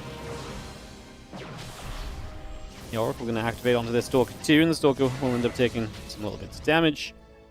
And yeah, the couple Stalkers going to come about. This Oracle doing a lot, man. herO, I was going to say, just brings the Stalkers over. Oracle should get shut down, but then you get the Adept Shade in the main base as well, and I feel like herO's going to end up scrambling the defense a little bit right now. Like, this feels a little messy, but a little bit messy, not exactly ideal. Can't really say I love it so far. I was just going to see this Oracle still flying about up in the skies. Figuring where it would like to go next few moments. Sixbuck is dead. I mean, like I said, just unnecessary damage taken, it feels like. I mean, some of this damage is not avoidable, but I do feel like herO did not exactly clean it up well, you know? I don't feel like he got or put together a good defense at the end of the day. From the position he was at, I feel like it could have been a bit cleaner, it could have been a bit easier. It could have been probably more successful on the side of herO, so... Yeah, good stuff from MaxPax, though. 1-0 lead in the series, and now putting himself in a good position in this game too, currently with some of the damage being done. Just going to see the Stalkers coming over for a couple seconds. Just going to have the, again, Blink and +1 continue to build up. The Stalkers of herO going to the upper right-hand side. Like I say, he's got Blink against no Blink, but having taken some damage, it's going to be tougher to make use of the Blink advantage than it would have been originally. So That part kind of leaves us a little bit awkward. The Stalkers actually do jump by and going to do pretty okay for themselves here at first. Again, Blink +1, the Oracle all coming up.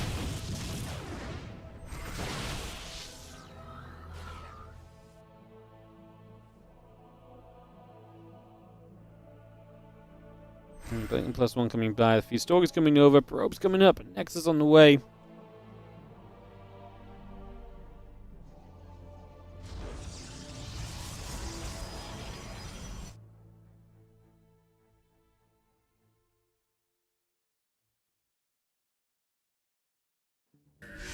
See that Oracle building down to that bottom side, just kind of stays ward in position over there, so just going to get that going initially.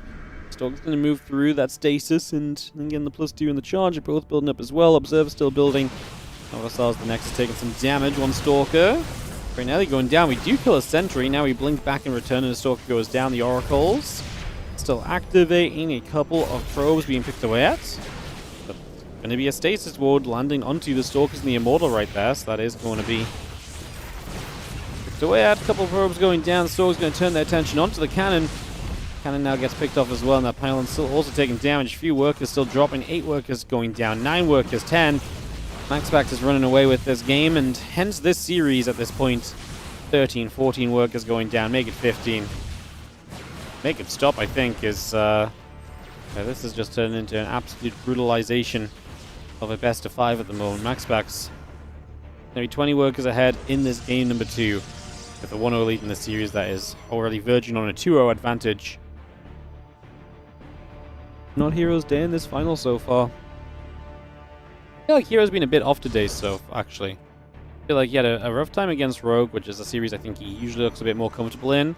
I actually felt like he was in a bit of a rough position against Cure in that game 1 as well. Obviously, game 2 he had it very well scouted out, but you know, just in a tournament that obviously usually herO moves through very swiftly and easily a lot of the time, it does feel like this has been much more of a challenging kind of approach from herO today than it so often is, so...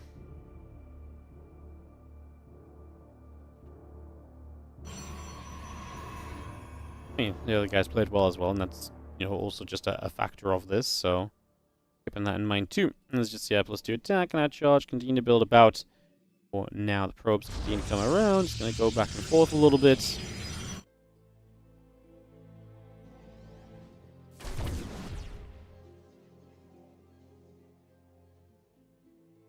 Stalkers still just going to be on the move there for a couple seconds. Gonna get rid of the Oracle as the Stalkers blink through. That Oracle goes down, +3 attack. Starting up right now on the side of herO. Stalker, Gates, Nexus. Building as well. That pylon also still coming up here. As we'll see, Stalker's Hill of MaxPax making its way to the bottom. 50 supply in the lead. Please explain to me, guys, how you see this game going the way of herO, and if you can, I would like to laugh at you, because I would refuse to believe it myself. You're going to be taking something if you believe that, because, yeah, this one is looking kind of grim. As much as I hate to just say it so plainly, this one is absolutely just not looking good. As a couple of Zelds are going to get through, they're going to do a little bit of something. So a few Stalkers firing back, a few more shots coming through just across the board there. It is absolutely looking grim. Stalkers and Zelds will continue behind. These Stalkers are going to get chased away for a couple moments, so we'll see a little bit of a chase down on all that. herO is still 50 supply down, though, and that's a combination of workers and army supply. herO's going to be ahead on the +3 attack upgrade, but the problem with upgrades is upgrades need numbers to go along with it. And more often than not, numbers beat out the upgrade lead. You know, number advantage beats upgrade advantage, you know? Especially in a mirror matchup, numbers really are just that powerful, so... It depends what kind of units it is, I guess. Like, sometimes in TVT, Marine on Marine, upgrades really do make a difference over numbers, but it's definitely on the rarer kind of scale. You see the Stalkers coming up, and obviously taking some damage. Zelda's going to sit there and pow through. A couple more shots going down. 10 workers, 12 workers going down, make it 13, 14, 15, 16. MaxPax looking to get herO out of this game. He wants the 2-0 lead in this best of 5 final of the day. No messing around from the Pax. No messing around from him at all. He came in, and he is meaning absolute total business. Hey, what's up, Truna? Thank you so much for the 75-month resub. Why is this on a Tuesday? Misleading advertising. Yeah, you see, the problem is I capped out on all of the Monday viewership and subscriptions, so I artificially created this tournament called Home Story Cup in order to give us a visible excuse to move the tournament from Monday to Tuesday to capitalize on all of the subscriptions on Tuesday we'd not usually get because we usually only cast the Monday Cup on Mondays. So yeah, big fabrication to get here, but alas, as the tricksy sort of streamer that I am. Alright guys, MaxPax is up 2-0. That's just not really looking good for herO right now. But Dustin's Place, thank you so much for the 39-month resub. WardiTV Tuesday sounds better anyway. Shut up. we just got a logo made. We can't change it, man.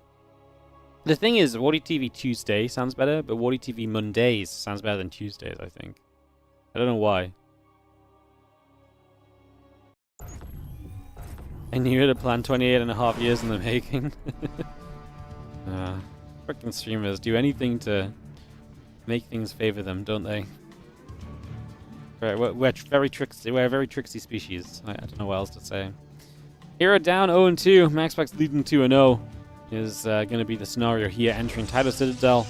It's not herO's day, especially like I say, I've been told so much about MaxPax's PvP struggling lately. Looks like he wants to counteract all of those allegations and just say, well, not really.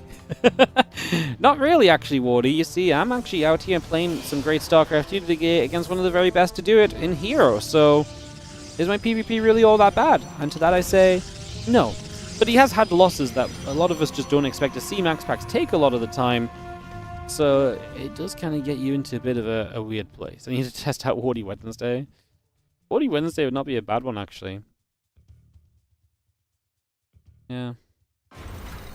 But it's not going to be a thing, guys. The thing about Mondays is it's really nice to start the week with Mondays, because then you constantly have something at the start of the week, and it means that if you just had a big event over the weekend, we will almost always be live the day after to take advantage of having had a big weekend event. And then, yeah, you know, if you have something on a Monday, it lets you kind of set the stage for, hey guys, don't forget later this week we have this epic event going on. Monday is a great day to have a constant stream on, actually, because of these reasons.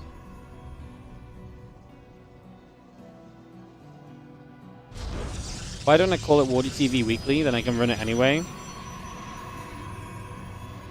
Because WardiTV Weekly was already a tournament series back in, like, 2017 or so.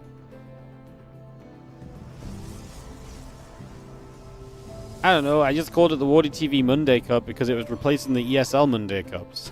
Like, that was the plan. Like, I will once again state, we were never really meant to get to 72 editions of the Monday Cup. We set this up as a filler event for the couple of Monday Cups we thought we'd be missing until EWC or something got put in place and the Monday Cups returned. Turns out we were the new Monday Cup. The Monday Cups did not return, as expected. They're named ESL Open, but why is it not called Wardi Open? I don't like the name WardiTV Open. I don't know. Okay, what do you want from me, guys? I don't have all the answers.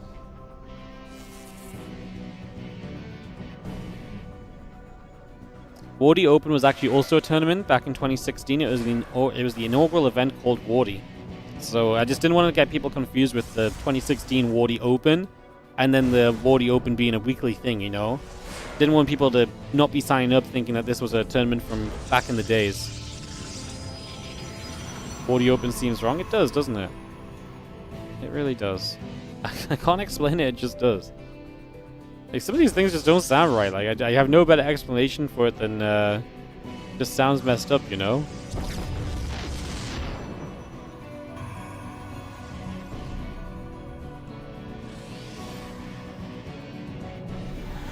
Doesn't gonna get a couple of load ups here. Take a second or two as herO comes into this base. herO's getting 2 more gateways, by the way, so he's just gonna go full gate with a robo. So he just wants to come and kill. Have a couple of the devs slipping by and trying to find some damage hence initially, and a couple of workers will come about. Just gonna see the 3 stalkers coming up that gate, and the void ray all coming around as well.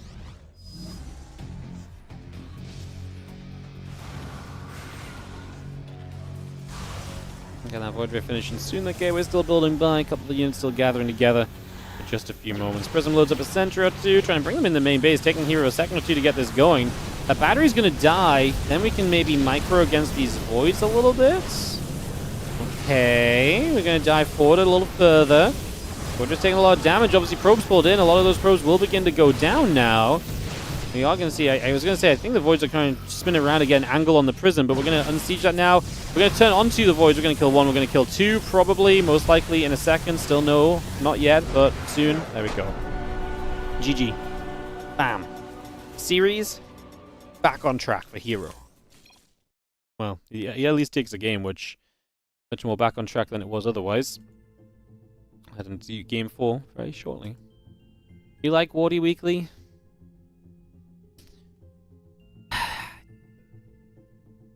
I mean, it was just WardiTV Mondays is always great as well, though. You know, it's WardiTV Mondays is very specific, and you know what? 90% of the time, we are very specifically on Mondays. Okay. You know, it's just this odd time where another event happens that we get thrown off of the Mondays. It looks as though we have to change lobby here.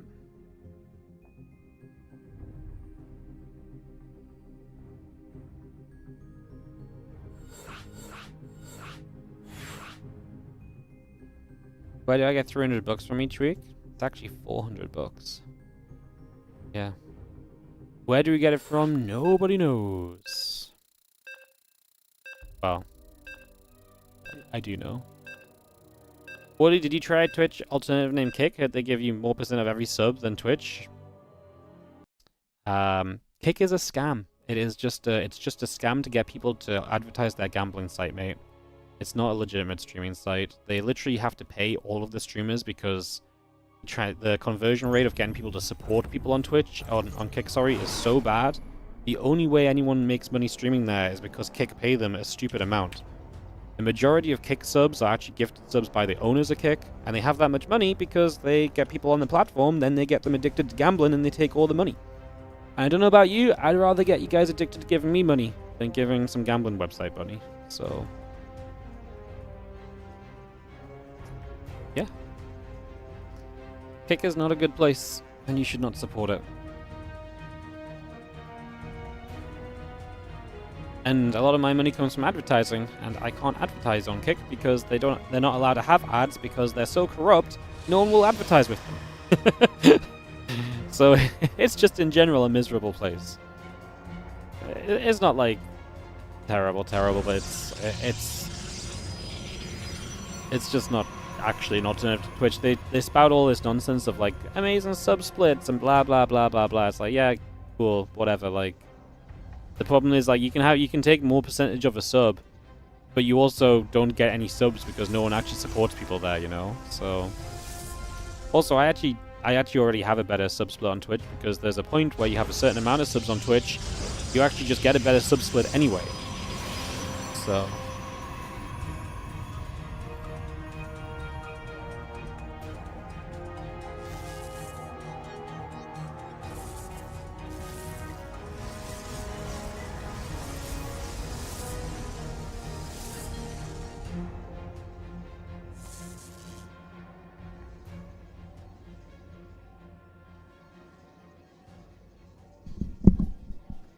sorry guys, just some info about something going on. Alright, game 4 of this series of MaxPax versus herO.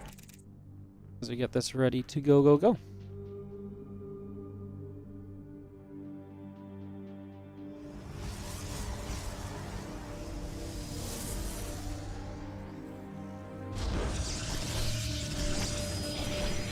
Zealot and Probe coming about for a couple seconds here. Get settled down. Things on the way momentarily. Let's just bring that straight through. Just gonna see the Probe taking a bit of damage. Stargate coming up from MaxPax. Gonna get that started. See where things will hit to.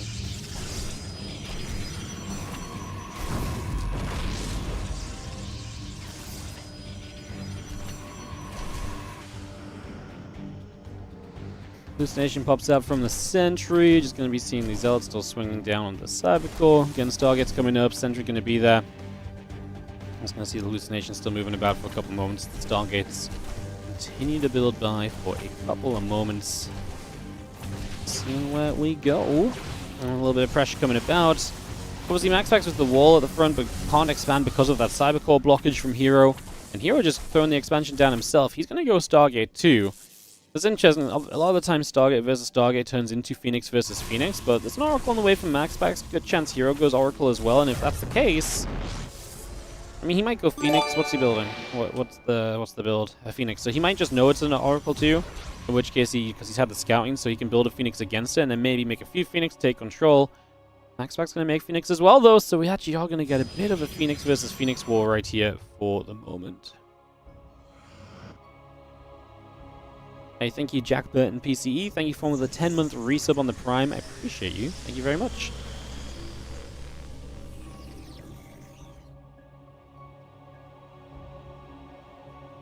Phoenix in the Warp Gate. Still coming over. It's going to be seeing the Nexus, the Assimilate coming up, Twilight Council building from herO. I'm going to see the couple Stalkers are going to be that hallucination. And take some damage as well.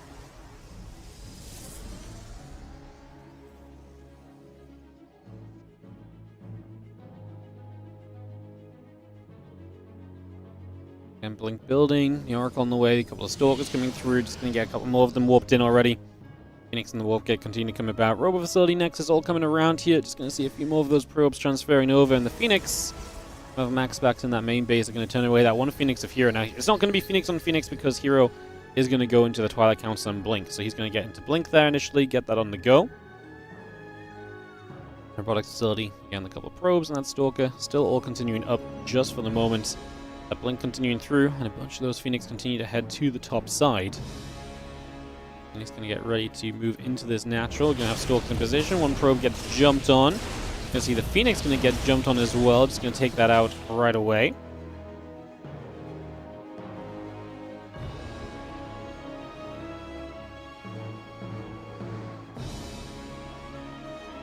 Blink halfway done. Fortunate Nexus coming up. A couple extra probes coming by. Going to have the Phoenix still going after that hallucination here. And just going to be seeing the Phoenix still setting up. Again, Observer currently boosting along. A couple of probes coming by. Twilight Council building from MaxPax also in the next couple of moments. So we get that going. And we do see the Phoenix coming back over to the left side. It's just going to pull that straight over for a couple of seconds. Get that on the move.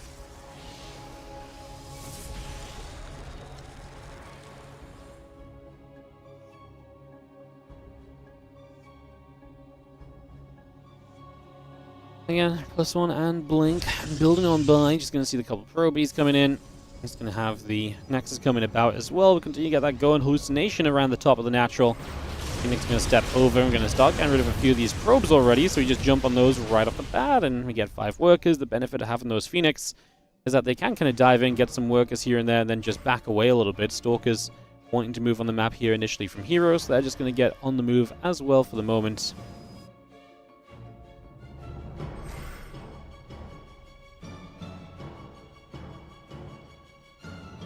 Set this up and remove that through. Just going to see that Observer overhead. A few Stalkers moving about. Stalkers take that chance to hit that Nexus a little bit. So a bit of damage being done there. +1 charge. Building also currently. So you got those upgrades coming by. The Immortal coming through. Extra gates and the Nexus building as well here. Temple Archive still coming up just for the moment.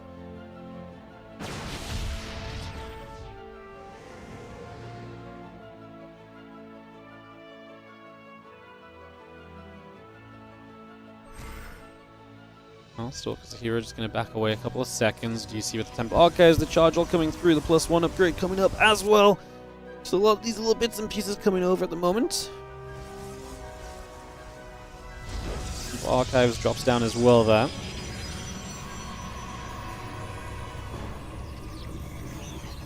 Again, +1's about to finish. Charge is coming up. Double Temple Archives from MaxPax, so not realizing that he's built the double here. It's going to be an investment that you don't want to make because that's a bit of extra gas that could maybe go into more High Templar and hence Archons. I think you got a pretty rare kind of 3-base versus 3-base situation between the two players at the moment. It's just going to get that all on the go. And +2 attack coming up, charge on the way. Yeah, a double temple archive is definitely a mistake. Just some gas investment there that was not needing to go down the way that it did. Just going to be seeing a couple of feedbacks going down. Phoenix, I'm going to get hit there a little bit, so some damage taken just initially. They back away again. +2 in charge coming about. A couple more probes. And get taken down already there by the Phoenix as well. And now having a little bit of a recall coming back down on them just to reset things for these next few moments. Again, +2 and charge all on the way about just for the moment. Stalker's going to head down south. We do see MaxPax moving a few units up the right-hand side as well.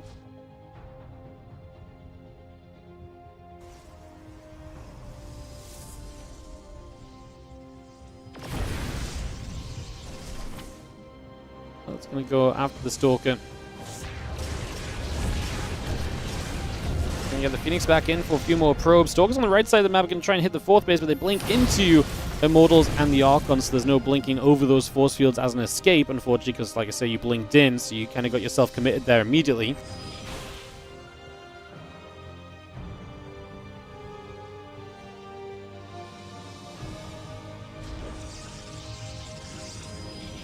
So Stalker Archon all gathers up. Just going to be seeing the few extra units warping in as well, +2 attacks finishing. The Archon on the way from herO. A couple of cannons, the Nexus building through. Couple more hits already coming down. Probes transfer over that right-hand side. The Archons are about to finish. Again, the cannon coming about, pylon coming through. The army from herO is actually going to make a move onto the map here, so he maybe just believes he's got the better army, right? I don't know if that's really true. He's got a few more Stalkers. The Zealot count is similar. The Archon count is favoring herO as well, to be fair, by a couple, but MaxPax has one more on the way already. And MaxPax obviously has the defensive advantage on this position as well, so also a factor here. Pop the Guardian Shield down. We are going to see these units trading with each other a couple of moments here. Prism loading up. Micro obviously going to be typically expected an important part of this. MaxPax looking good numbers-wise initially, but he's just got a lot more workers as well. But he's going to get the Prism. Again, the Prism is massive because that obviously stops so many more of the warp-ins, and now herO going to be chased. I don't think there's any reason for MaxPax not to chase. The Phoenix lift up one unit. MaxPax will sit back with a worker advantage here, and he will warp in a little bit more. herO choosing to attack, not paying off for him at the moment, at least. Does MaxPax want to go across the map, I guess is the question. herO's already got a few Stalkers that are going to ping around and look for an opportunity elsewhere, maybe look for some option somewhere to try and, like I say, mix things up a little bit, do things a little differently, perhaps. Stalker's just going to get a couple of those shots off as well, but not really going to see too much success at the moment here. A few Zealots on that right side stepping forward, also not going to be able to do too much. Now the Robo Facility and Robo Bay coming up as well, +3 attack. Going to be part of this Observer also on the way through.